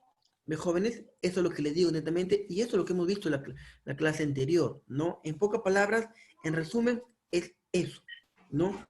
Es una competencia, ¿no? Quien llega primero al receptor H2 simplemente va a quedar ahí. Si llega la ranitidina, bueno, lo dejará sin efecto a la histamina, pues. Pero si llega la histamina, primero, antes que la ranitidina, entonces va a producir su efecto alérgico, ¿no? Que hemos visto la semana pasada que puede ser muchos, ¿no? Edema, picazón, pruritos, mareos, vértigos, anorexia también en un caso, qué sé yo, ¿no? Puede desencadenar la acción de un antihistamínico, ¿no? De un proceso alérgico más que nada, ¿ya? Acá encontramos la ranitidina y la cimetidina, ¿ya? Miren, joven, entonces mira, el omeprazol y la ranitidina, ambos están dentro de la familia de los inhibidores de la secreción gástrica. Pero uno inhibe la bomba de protones, que es lo que va a dar origen más que nada a los jugos gástricos, y el otro, hemos dicho, que va a actuar primero o se va a fijar en el receptor H2, ¿no? ¿Para qué? Para que no produzca para que no logre producir, mejor dicho, la histamina, su efecto, ¿no? Esto ya lo hemos visto ya la semana pasada, ¿no? La ranitidina, la cimetidina, pero de igual forma les dejo con mucho cariño, jóvenes, ¿no? La famosa ranitidina, ¿no? ¿Ves? Bloquean a los receptores H2 y disminuyen, obviamente, por ende, si lo bloquean, no va a llegar la histamina. ¿Ya, jóvenes? Si bloquea la ranitidina al receptor H2, ya va a estar ocupado, entonces la histamina no va a producir su efecto. ¿Y cuál es el efecto de la histamina? Es producción de ácido gástrico. Eso produce también la histamina. En tal sentido, si llega primero la ranitidina, entonces se va a disminuir una producción, por lógica, ¿no?, de ácido gástrico. Es por ello que muchas veces un proceso alérgico, ¿no?, bueno, un proceso de la histamina nos puede provocar también una gastritis, ¿ya? ¿Por qué? Porque va a producir o va a estimular la producción del ácido gástrico. Y se estimula, mira, estimula, ¿ya? Es decir, la histamina va a estimular la producción del ácido gástrico. ¿Eso qué quiere decir? Que la histamina va a estimular la producción de la fase gástrica. Y si hablamos de fase gástrica, hablamos de las glándulas, ¿no? En este caso, las glándulas fúngicas, que a través de sus células, ¿qué células? Parietales, van a producir jugo gástrico. ¿Ves, jóvenes? ¿Ves cómo se relaciona, sabiendo anatomía y fisiología todo? Se hace más bonito y se hace mucho más extenso. ¿Ves, jóvenes? ¿Estamos bien hasta acá o ya se perdieron? No nos hemos perdido, estamos Estamos bien, presentes, profesor, profe. estamos Estamos bien. bien. Chicas, resuciten, por favor. Sí, chicas, retrociten, ¿eh? poquito impedito, ¿ya? Todavía no entra en manos de Morfeo. Ya, entonces, hemos visto la ranitidina, acá ya les dejo también a la ranitidina, ¿no? ¿Ves? Inhibe la interacción, ¿ves? Inhibe la interacción de la histamina con los receptores H2. O sea, llega primero él a los receptores H2 y por lo tanto lo deja en el aire a la histamina. Parado así. Así como novia, ¿no? Vestida y alborotada lo deja a la histamina. Vestidita y alborotada. Así como me han dejado hoy día, profe, vestido de alborotado. Anda, ¿sí? ¿Quién te dejó 10? Las venecas, La veneca. A Freddy le dejan siempre así, profesor, eso ya no Invierte mucho, pues. Invierte mucho. Por gusto trabajo, Ay, parece este chis, profe. Claro. Cuida Este tu chico plata. no con- aprende. Cuida tu plata con la veneca. No, no tengo nada con la frase, es solamente un comentario, no es xenofobia nada, jóvenes, pero hay momentos, ¿no? Que no debería darse eso. Pero así como el ejemplo, ¿no? Y también es como que lo dejan vestido y aborotado a alguien, ¿no? Se fue con otras, ¿no? El receptor se fue con otra, se fue con la ranitidina, ¿no? Y la estamina lo Uy. dejó en el aire, Hasta. ¿no? Hasta no me di- La rati, profe. Ah, sí, pues la rati, pues la rani fue más rata, entonces fue Me más hicieron la inteligente. rápida, profe. La rápida, ¿ves? Rápido La y rápida, furioso, te ¿ves? dejó vacío el bolsillo. Más Le dejó rapidita. vacío, ¿no? Con su vinci, sus Más pompones rapidito. lo dejó. Entonces, ve jóvenes, facilito, ¿sí o no? La farmacología fácil, ¿sí o no? ¿Ya ves? Ya hemos visto lo que son inhibidores de la secreción gástrica. Y encima le expliqué de ya para el proceso gástrico. ¿Ya? Así hay otra clasificación que se llama los antiácidos. Los antiácidos son sustancias que inhiben al ácido, ¿ya? Producido, pero no impiden que sigan produciendo, ¿ya? Inhiben de otra manera, ¿ya? Lo inhiben, lo paran un poquito, lo frenan un poco, pero eso no quiere decir que lo cese totalmente, ¿ya? Va a seguir produciendo, pero obviamente en menor cantidad, ¿ya? ¿Por qué? Porque si lo producen en mayor cantidad, ¿no? Sería mucho más lesivo, ¿no? Y por lo tanto, si va a ser poco esa acidez, de otra manera hablarlo, la irritación de la mucosa gástrica va a ser menor, ¿no? Y si es menor, entonces va a favorecer a la cicatrización de la misma, ¿no? En este caso, las úlceras y evitan el dolor, ¿no? Eso es lo que hacen más que nada los antiácidos, ¿ya, jóvenes? Que neutralizan el ácido clorhídrico, lo neutralizan, va a seguir produciendo, sí, pero en pocas cantidades. Están formados por mezclar los sales de aluminio y magnesio, que de otra manera también ayudan a esta parte de antiácidos, ¿no? Y obviamente que su indicación está en tratamiento de la hiperacidez gástrica, ¿no? Administrándolo generalmente 1 hora después de la comida, lo que nos dice acá, y puede disminuir, obviamente, también la absorción gastrointestinal de los fármacos, ¿ya? Entonces, hemos visto, ¿no? Antiácidos inhiben el ácido producido, ¿no? Pero parcialmente, ¿ya? No totalmente, ¿ya? Parcialmente lo inhibe. Dentro de esta clasificación de antiácidos tenemos una clasificación muy importante que se llama protectores de la mucosa, ¿ya? ¿Cómo vamos a proteger la mucosa gástrica? ¿Ya? El estómago tiene capas, ¿cierto, jóvenes? Y eso lo hemos visto, ¿no? Tiene capas.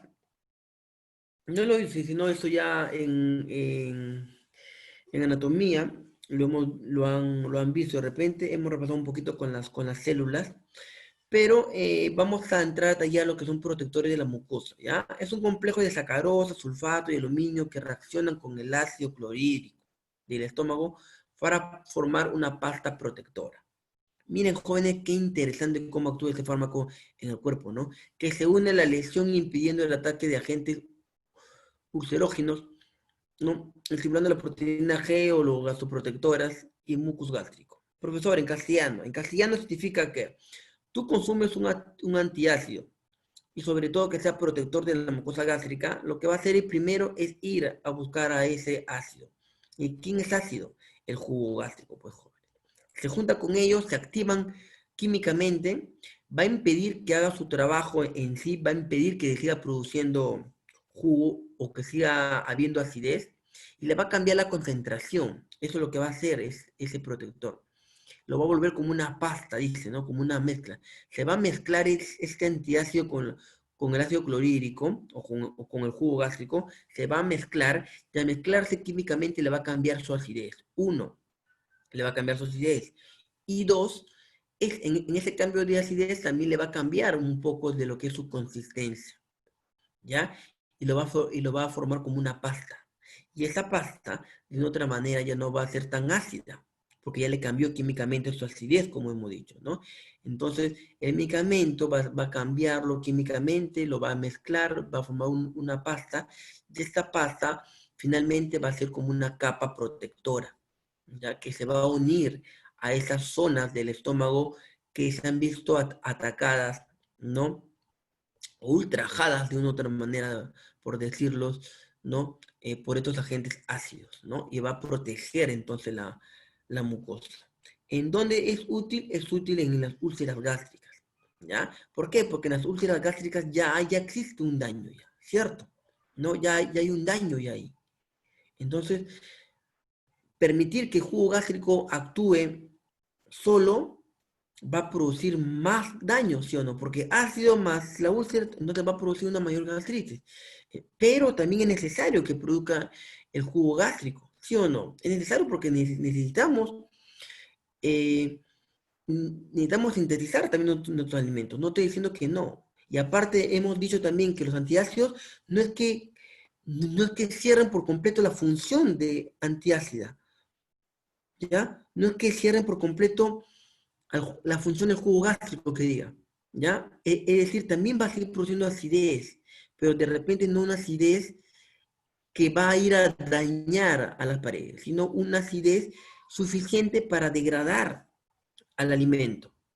Es por ello que lo recomendable es que se administre, como dice acá la anterior diapositiva, 1 hora, ¿no? Aproximadamente 1 hora después de la comida. Los jóvenes, ¿por qué? Porque tiene que pasar todo un proceso. Come, el estómago todavía después de 2 a 4 horas recién va a empezar un proceso. O sea, por eso que después de la comida te tomas tu antiácido y va a actuar, ¿no? Y justo cuando que sale el ácido clorhídrico, actúa el antiácido, no lo va a inhibir por completo, ¿no? Lo va a mezclar, va a formar como una pastita, esa pasta va a proteger al estómago y a la vez lo que no ha podido bloquear va a ser suficientemente importante para que haga su función, que en este caso es la secreción o sintetizar los alimentos, ¿ya? Levantaron la mano, a ver, díganme jóvenes, ¿cuál es su duda? Profesor, una consulta. Aquí dice, se administra a 30 minutos o a 60 minutos antes de la comida. Y usted dijo después de la comida. Acá hemos dicho... ya, este es hiperacidez gástrica. Este es diferente. Ya. Los protectores de la mucosa, profesor, ¿en qué momento se administran? ¿1 hora antes o 1 hora después? Porque aquí dice los protectores de la mucosa. No, es antes. Antes de la comida. Antes, sí. Es que lo que pasa es que acá entré a detallar con otra patología que es una hiperacidez gástrica. Ya, la hiperacidez tiene otro proceso fisiopatológico. ¿Ya, jóvenes? Sí, tienen razón. Esa es la parte de hiperacidez, es otro proceso fisiopatológico que es un poquito más complicado, ¿ya? Pero no. La protectora de la mucosa es 30 minutos a 1 hora antes de la comida, ¿ya? Para que produzca justamente esa pasta y pueda cubrir el estómago, ¿ya? Lo cubre primero y lo que no puede bloquear o lo que no puede inhibir va a ser suficiente para que sintetice los alimentos. ¿Los jóvenes? Acá hacemos una corrección, ¿ya? Es otro un lapsus, ¿ya? No, es antes, ¿ya? Los protectores de la mucosa son antes, ¿ya, jóvenes? ¿Ya? Lamentablemente, estos fármacos tienen una reacción que puede producir estreñimiento, ¿ya? Y como va a bloquear de otra manera, ¿no? A la acidez, va a bloquear también a la mucosa del estómago y todo eso, lo más probable es que también, si administramos otros fármacos, ¿no? Va a reducir su absorción. Y eso es lo que nos dijo su compañero, ¿no? Por vía oral, generalmente el 100% que uno ingresa al cuerpo, generalmente llega entre un 20, 30, 40%, a lo mucho, de la acción. Hablando en porcentajes, ¿ya, jóvenes? Ahora, imagínense incluso una persona que tenga un protector gástrico, peor todavía va a reducir la absorción de otros fármacos. ¿Ya? Entonces, la vía oral tiene sus ventajas, la endovenosa también, todos tienen sus ventajas y sus desventajas, pero hay que prever y hay que ver estos puntos. Los jóvenes, como el estreñimiento, como ver que si le damos otro medicamento, lo más probable es que su absorción sea poca, o sea, lo más probable es que también el tratamiento sea un poco más largo con ese otro medicamento, ¿ya? Administrar antes de la comida, que es lo más recomendable para que forme esa capa, esa mezcla, esa pasta protectora, y el resto que no se puede inhibir, ¿no?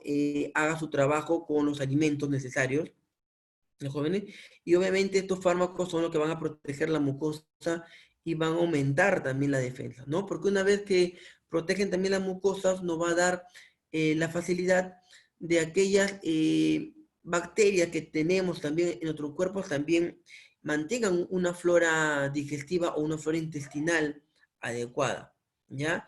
Y de la cual mientras más flora haya en el cuerpo, sea gástrica o sea intestinal, es beneficioso para nosotros, ¿ya? Beneficiosos porque está en un equilibrio, ¿no? Están a cantidades necesarias, ¿ya? Esas microorganismos que existen, esas bacterias que existen en nuestro cuerpo, hacen una especie de simbiosis con nosotros, ¿ya? Nosotros recibimos algo de ellos y ellos de nosotros. Nosotros que recibimos de ellos, ¿no?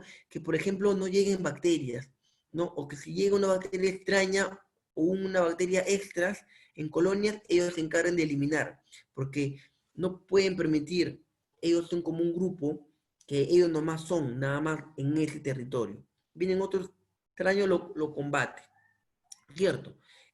Nosotros eso ganamos de ellos, un equilibrio.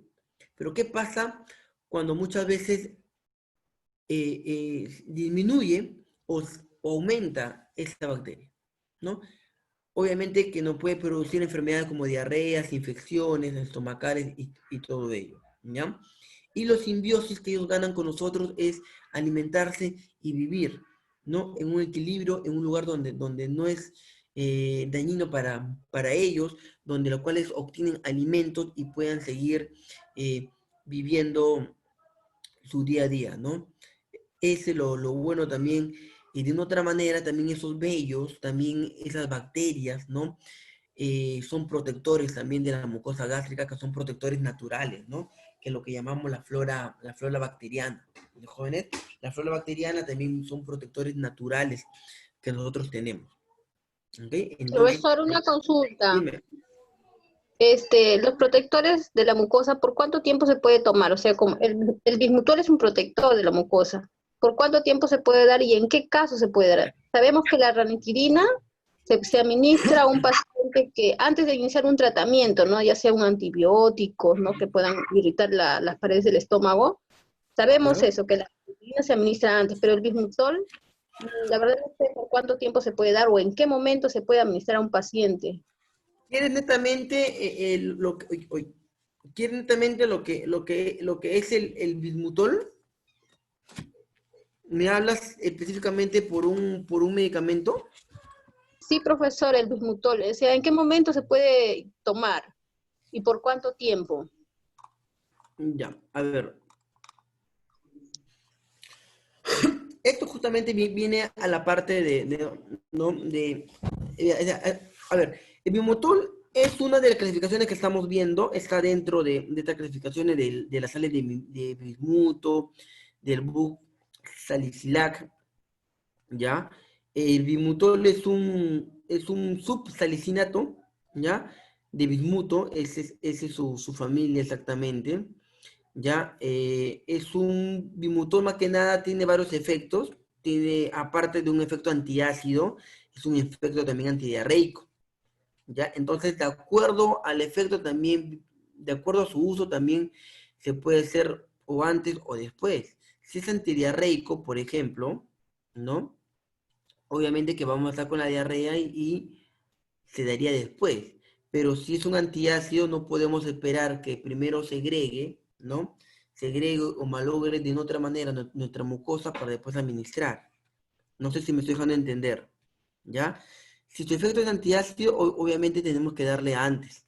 Si su efecto antidiarreico, bueno, lamentablemente tenemos que darle después y va a parar esos procesos, porque tiene dos funciones, ¿ya? Asimismo, es bastante también indicado lo que es el bismutol en las úlceras pépticas, ¿ya? En gastritis, ¿ya? Ahora, si me dices tú de un tiempo, ¿no?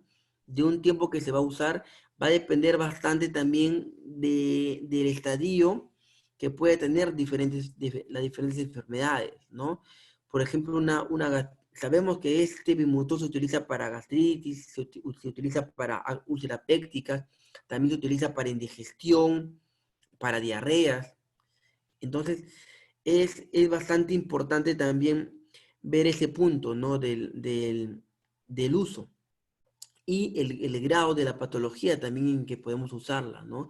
Hay gastritis que son gastritis muy avanzadas, ¿no? Que ya están formando de repente una úlcera péptica, ¿no?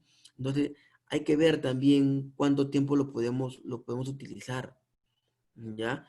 Generalmente se usa todos los días, ¿no? Los adultos mayores también lo utilizan bastante, ¿no? Lo utilizan bastante ese Bismutol, ¿no? Los que tengan problemas también de úlceras también lo utilizan, ¿no? Pero eso también va a depender de un tratamiento médico específico, ¿no? Hay que ver toda una patología para determinar si efectivamente cuánto es el tiempo. Si me hablas de un tiempo exacto, no lo puedo precisar porque va a depender también de la patología, uno, y dos, también va a depender del uso que queramos darle al bismutol. ¿Ya? No sé si me estoy dejando entender, ¿ya? Lo que sí tampoco no es recomendable de repente utilizarlo en pacientes anticoagulantes, ¿no? Porque tiene algunos compuestos, si no me equivoco, químicos que no va a permitir eso, ¿no, jóvenes?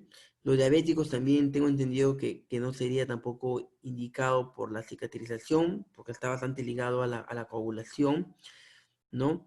Y los pacientes con gota, ¿no? Todo lo que es cicatrización o un paciente de repente que tenga problemas de cicatrización, de coagulación, diabéticos o enfermedad de gota que también se demora en cicatrizar, no es recomendable el bismutor por la composición que tiene, ¿no? No va a llegar a coagular o a cicatrizar de una otra manera. Entonces ahí tenemos que de repente buscar otras alternativas como un sucralfato, ¿no? Un subnitrato, ¿no? Que no tenga que ver. Ahí sería lo más adecuado un subnitrato, ¿no? Porque el nitrato de otra manera te va a ayudar a cicatrizar también, ¿no? Si ponemos un ejemplo con pacientes diabéticos, ¿no? Hay pacientes diabéticos que de repente tienen úlceras, ¿no? Como estamos viendo ahorita, ¿no? Y no sería adecuado darle bismutol porque está contraindicado contra esos pacientes, ¿no? Pero podemos tener otras alternativas, ¿no? Como el subnitrato, por ejemplo, ¿no? ¿No? Y jóvenes, ¿hasta acá estamos bien? Ya, se fueron todos ya. Profesor, el bismutol hace de que, bueno, pasó el caso de mi esposo, ¿no? Yo, él sentía acidez, compró el bismutol y lo tomó. Y la lengua se le puso negra y las heces también. Y la doctora pensó que tenía ¿cómo le llaman? Una enfermedad me mencionó. Él se asustó porque tenía las heces negras. Uy, ¿ahora qué es eso? ¿Melena le dijo? ¿Melena? Melena.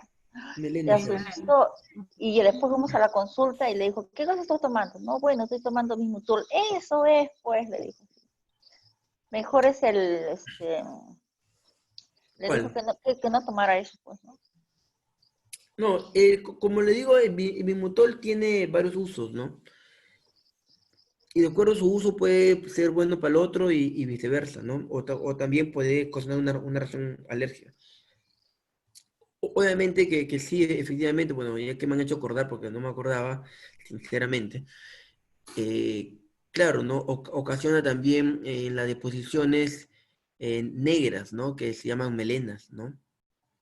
Melenas, ¿no? Asumo que si hablamos fisiológicamente por la composición que pueda tener y por su proceso también destinado a ellos, ¿no? Hay que tomar en cuenta que no producen una cicatrización adecuada, ¿no? O está contraindicado, como le digo, a diabético, enfermedad de gota, está contraindicado en pacientes que tengan problemas de coagulación. En ese sentido, ellos lo van a eliminar tal cual como va, ¿no? Y puede cambiar de coloración, ¿no? Entonces, puede tener también incluso un efecto débil como bactericida, ¿no? Y si tiene un efecto débil como bactericida, entonces no va a llegar un adecuado proceso de defensa, no va a llegar una adecuada cicatrización y por lo tanto, como nos dice también acá en la diapositiva, puede cambiar el pH y puede ser que el cambio de pH se pueda evidenciar en la melena, ¿no? En la melena. Esto también tomando en cuenta ¿no? Que lo que nos dice acá, ¿no? El cambio de coloración de heces y el oscurimiento de la lengua, ¿no? Es bastante... No he visto, sinceramente, lo que es oscurecimiento de la lengua cuando han tomado Bimutol. No he visto particularmente, pero sí, sin lugar a dudas, un cambio de color negruzco, ¿no? En las heces, más conocido como melenas, sí se ha podido observar, ¿no? Entonces, En todos los casos no es igual, entonces. no todo es igual, pero sí, si nos dice, la verdad, esto entonces puede ver también una ligera reacción. Es igual como el hierro, ¿no? La concentración del hierro también es lo mismo, o es muy parecido, ¿no? Posiblemente que el sabor también que podemos tener como un sabor metálico, la lengua también se nos puede manchar, las encías, los dientes también puede haber un cambio de coloración cuando consume hierro, también ¿no? Afecta un cambio de coloración y efectivamente también sus disposiciones también van a cambiar, ¿no? A ser un poquito más oscuras, ¿no? Tendríamos que ver la composición exacta, también puede ser que contenga un tipo de hierro, que el cual haga cambiar también la coloración, como la lengua, muy parecido, como les digo, al consumo de hierro, ¿no? O de repente en los dientes. Por eso que una persona cuando consume hierro también cambia esas partes, ¿no? Sus heces son negras, su lengua también se pone negra, los dientes también, el esmalte pierde su brillantez, se vuelven oscuras como dientes picados, etcétera, etcétera, ¿no? Y como un sabor metálico también sienten las personas que reciben hierro, ¿no? En todo caso, sería bueno profundizar más, ser un poquito más incisivos en el bimotor, qué componentes tiene que pueda causar, ¿no? O cuál es su fisiopatología, o cuál es su mecanismo de acción más que nada, que puede desencadenar un oscurecimiento de las heces o de la lengua también, ¿no? Vamos a ir averiguando eso. ¿Ya, jóvenes? Muy buen punto. ¿Ya? Profesor, pero la melena y las heces por bismutol son diferentes, porque por melena sí es negro, negro, porque la sangre se oscurece como sangrecita de pollo, que eso comen, ¿no?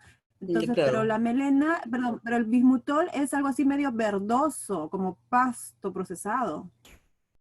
El Bimutol se parece más a un suplemento de hierro. No sé si se han visto personas que defecan cuando consumen hierro. Es casi medio negro, pero con algunos toques marrones, toques verdosos. Y por Como verde ahí, militar, algo así. claro, como un verde militar, así, ¿no? De tiempo, la verdad que no veo unas heces, pero sí, ¿no? Ahora también las melenas también son negro, pero también tiene rasgos verdes, ¿no? también, verdes oscuros, verde militar, que podemos llamarlo, ¿no? Al fin y al cabo, todo eso está iniciado por un proceso que va a ocasionar esa coloración, ¿no? Sea más verde, más claro o menos claro, se puede tomar a todo como tal, ¿no? ¿No? Pero hay que ver, voy a verlo, su mecanismo de acción y sobre todo los excipientes o la composición que puede tener el bismutol, ¿ya? Pero ves, mira, acá ya hemos hablado casi bastante tendido del bismutol, ¿ya? Un bismutol, ¿no? Mire, joven, acá aparece algo muy importante, ¿no? Bueno, acá lo he puesto porque tiene el sulfacrato, que es, ¿no? Que es otro clasificación de este grupo, ¿ya? Pero, mira, nos dice también el famoso misoprostol, ¿no? ¿Ustedes han escuchado de misoprostol? ¿Alguna vez, jóvenes? Pues no escucho. Mira, acá más que nada, el misoprostol generalmente es bastante conocido por su mal uso. Sí, profesor. Y su mal uso es más que nada en trabajo de parto, ¿no? No trabajo de parto, netamente, sino como una píldora abortiva, ¿no? Lo ¿Por qué? utilizan como para inducir ¿cómo se Al llama? Que el aborto, cuello ¿no? para abortar, profesor. Claro, es un medicamento abortivo, ¿no? Pero miren, jóvenes, el misoprostol es un protector. Su primera función esencial del misoprostol es un protector de la mucosa gástrica. Que hemos visto, mira, hace poco, en las diapositivas anteriores, hemos visto, ¿no? ¿Ves? Acá está, ¿ves? Protectores de la mucosa, ¿no? Entonces, muy aparte también lo que hemos visto acá, ¿no? Que dentro de los protectores, ¿no? Un medicamento, por ejemplo, interesante, ¿no? Son la leche de magnesio, ¿no? ¿No? El magnesio, ¿no? Todo ello, pero también un medicamento muy importante como protector de la mucosa gástrica es el misoprostol. Y el misoprostol, sobre todo, nos dice tratamiento y prevención de úlceras duodenales causadas por AINES, ¿no? Por antiinflamatorios no esteroideos. Entonces, jóvenes, si de una otra manera vemos que nuestro mucosa gástrica está irritada, ¿no? Está alterada de una otra manera por consumo de medicamentos, específicamente por AINES, ¿no? Que son los que más causan una gastrolesividad, el principal tratamiento sería misoprostol. Pero lamentablemente, como le menciono, el misoprostol lo utilizamos para otras formas, ¿no? Y su otra forma su otro efecto conocido es como una inducción a trabajo de parto. Llevándolo al término criollo, es considerado como una píldora abortiva. Abortiva, ¿No? antiabortiva. Claro, ¿qué es lo que hace, no? ¿Qué es lo que hacen lamentablemente algunas gestantes, ¿no? Muelen la pastillita, ¿no? Hay dos formas, ¿no? Yo sí he tenido la oportunidad de verlo de las dos formas. Uno que se la toman simplemente, y la otra poquito más fuerte, es que muelen la pastilla, ¿ya?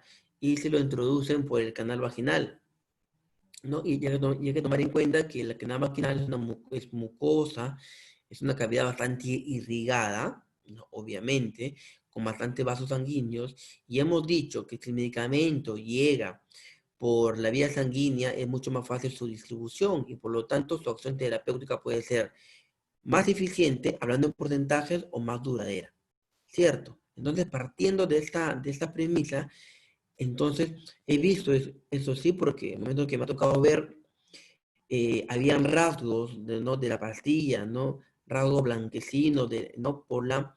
Por el introito vaginal, ¿no? ¿Y qué es lo que ocasiona? ¿No? Se absorbe netamente por la vagina, por los vasos sanguíneos, porque es una zona bastante vascularizada.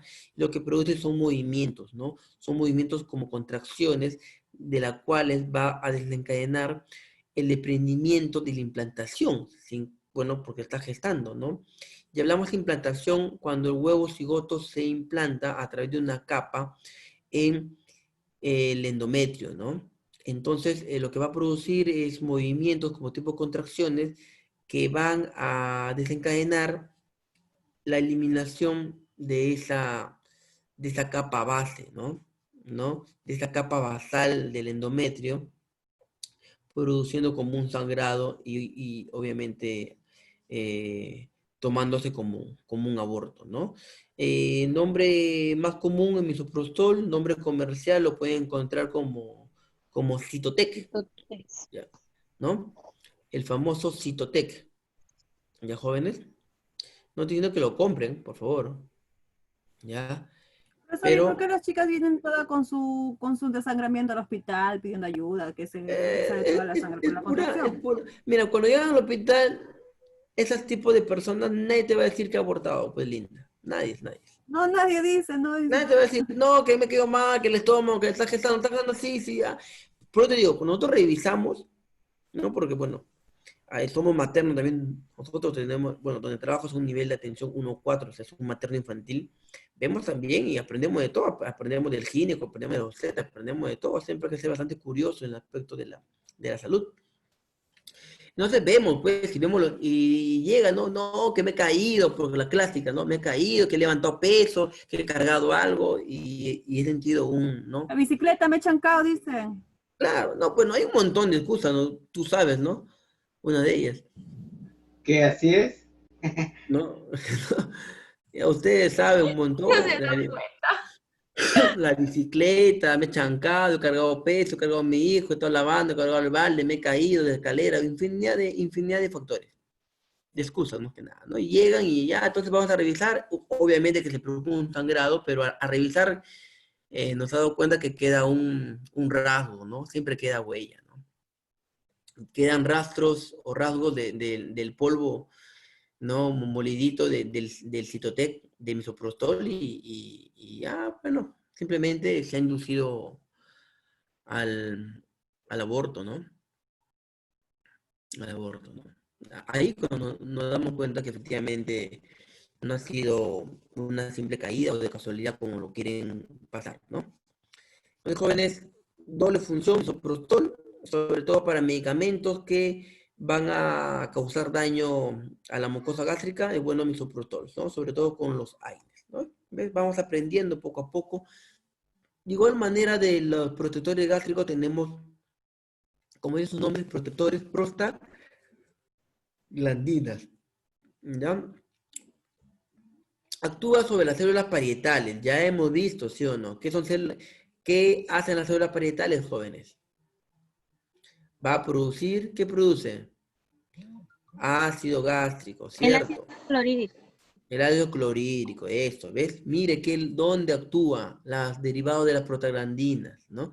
Que en este caso es el misoprostol, ¿no? Acá hemos puesto un ejemplo justamente. ¿No? Actúa sobre las células parietales del estómago, inhibiendo la secreción o la producción del ácido. Y por lo tanto induce la formación, mira, aparte de parar o de inhibir de otra manera la producción del ácido gástrico de las células parietales, va a inducir a la formación de un moco, ¿no? De un moco protector, ¿no? Para la mucosa gástrica, ¿no? Entonces, hemos dicho que las glándulas fúngicas son tres: parietales, principales y mucígenas, ¿cierto? Parietales, producción de ácido clorhídrico. La principal va a actuar con el ácido clorhídrico para formar el pepsinógeno y por tanto la pepsina. Y las células mucígenas van a producir moco. En conclusión, ¿qué hacen los derivados de las prostaglandinas? Va a inhibir a las células parietales, por ende no va a permitir que se desarrolle el ácido clorhídrico, pero a su vez también va a formar un moco protector. Es decir, va a estimular la producción de las células mucígenas, ¿ya?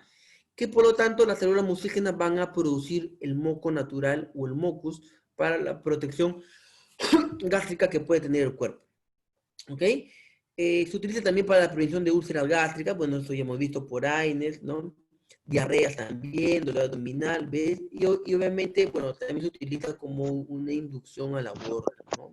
Pero de la cual no debería ser utilizada. Los jóvenes, no compren su misop, no compren su misoprostol para lo último, ¿ya? Para que puedan inducir al aborto. Ahora, ¿para qué lo dije? Ahora todo el mundo va a usar su Cytotec. ¿Ya? Ya sabemos el nombre. Ya sabe el nombre, ¿ves? Pues, tienen que aprender, pues, ¿ya? Lo bueno y lo malo. ¿Para qué es bueno y para qué es malo? ¿Ya? Y ahora sabiendo que es malo, encima lo utilizan, ya es doblemente malo. ¿Ya, jóvenes? Acá hay algunos ejemplos de antiácido como la magnesio, como hemos visto, ¿cierto?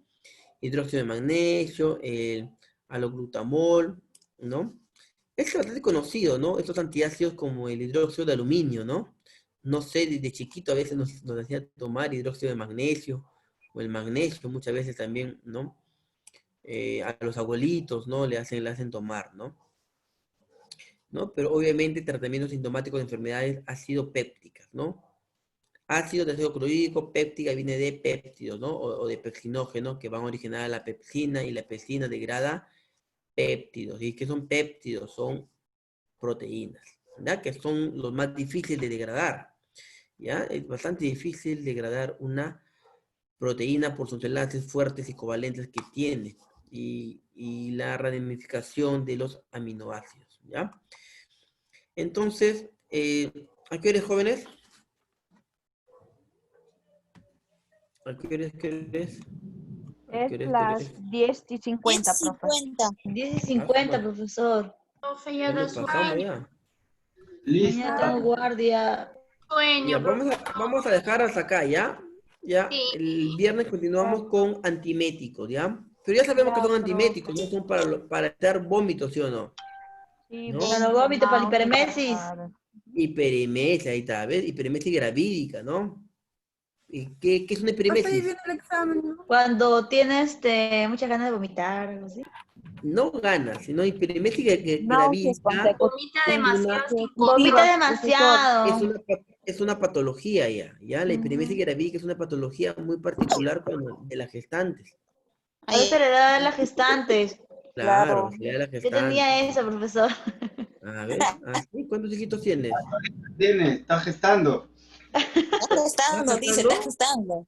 Uno nomás, ahora que ya sabe el nombre del medicamento, ya uno no. Uno nada más tengo, profesor. Yo no estoy gestando ya pasé. Mi hija tiene 8 años ya. ¿Qué tiene tu hijita? En camino se le viene uno ya. 8 años ya tiene. Cosito Pero me recuerdo como si fuera toca. ayer. Ya le toca, ya 8 años, como un parto nuevo. Guau. Ya, dale su hermanito, pues, o su hermanita, no sé. Y no vale que se quede solita, Solito, pobrecito. ¿cómo va a estar? Pobrecito. Sí, Claro, qué pena. ¿Con quién va a jugar? ¿Con quién va a pelear, compañera? Por claro. favor. ¿Con quién lo va a cuidar? Por lo menos uno más para que se cuiden. Porque Ya. agarre de niñera el mayor. Entonces, ya el día viernes vamos a tratar los antiméticos. Son temas fáciles, ¿no? Para evitar más que nada los vómitos, náuseas y las arcadas, ¿no? Hay que diferenciar estos 3 términos, por eso que lo pongo acá. Hay que diferenciar estos 3 términos, ¿ya? Que es una arcada. Arcada es la sensación de querer vomitar, ¿no? Ese sonido que hacemos, a ese es una arcada, ¿ya? Náuseas, obviamente que, ¿no? El deseo inminente de querer vomitar, cursar, mareos y sudoración, debilidad, tus ojitos cambian, esa es una náusea, ¿no? Y vómitos, obviamente, la expulsión forzada del contenido gástrico, ¿no? Que va a pasar los esfínteres, ¿no? En este caso el cardias, ¿no? Que es el esfínter más cercano a la parte superior del estómago, y se va a producir el vómito, ¿no? ¿Es más conocido acá? La metoclopramida, ¿sí o no? ¿No? ¿Ellos han escuchado, sí o no? ¿No? Un antiemético conocido, la metoclopramida, ¿no? ¿Qué más? Otro, la domperidona también, ¿no? El Gravol. El Gravol que le dice.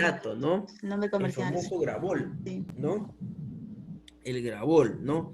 Náuseas, vómitos, cuando quieran viajar también dan, ¿no? Se toman su pastillita para el avión, para los mareos, en los viajes, ¿no? Las curvas y todo ello.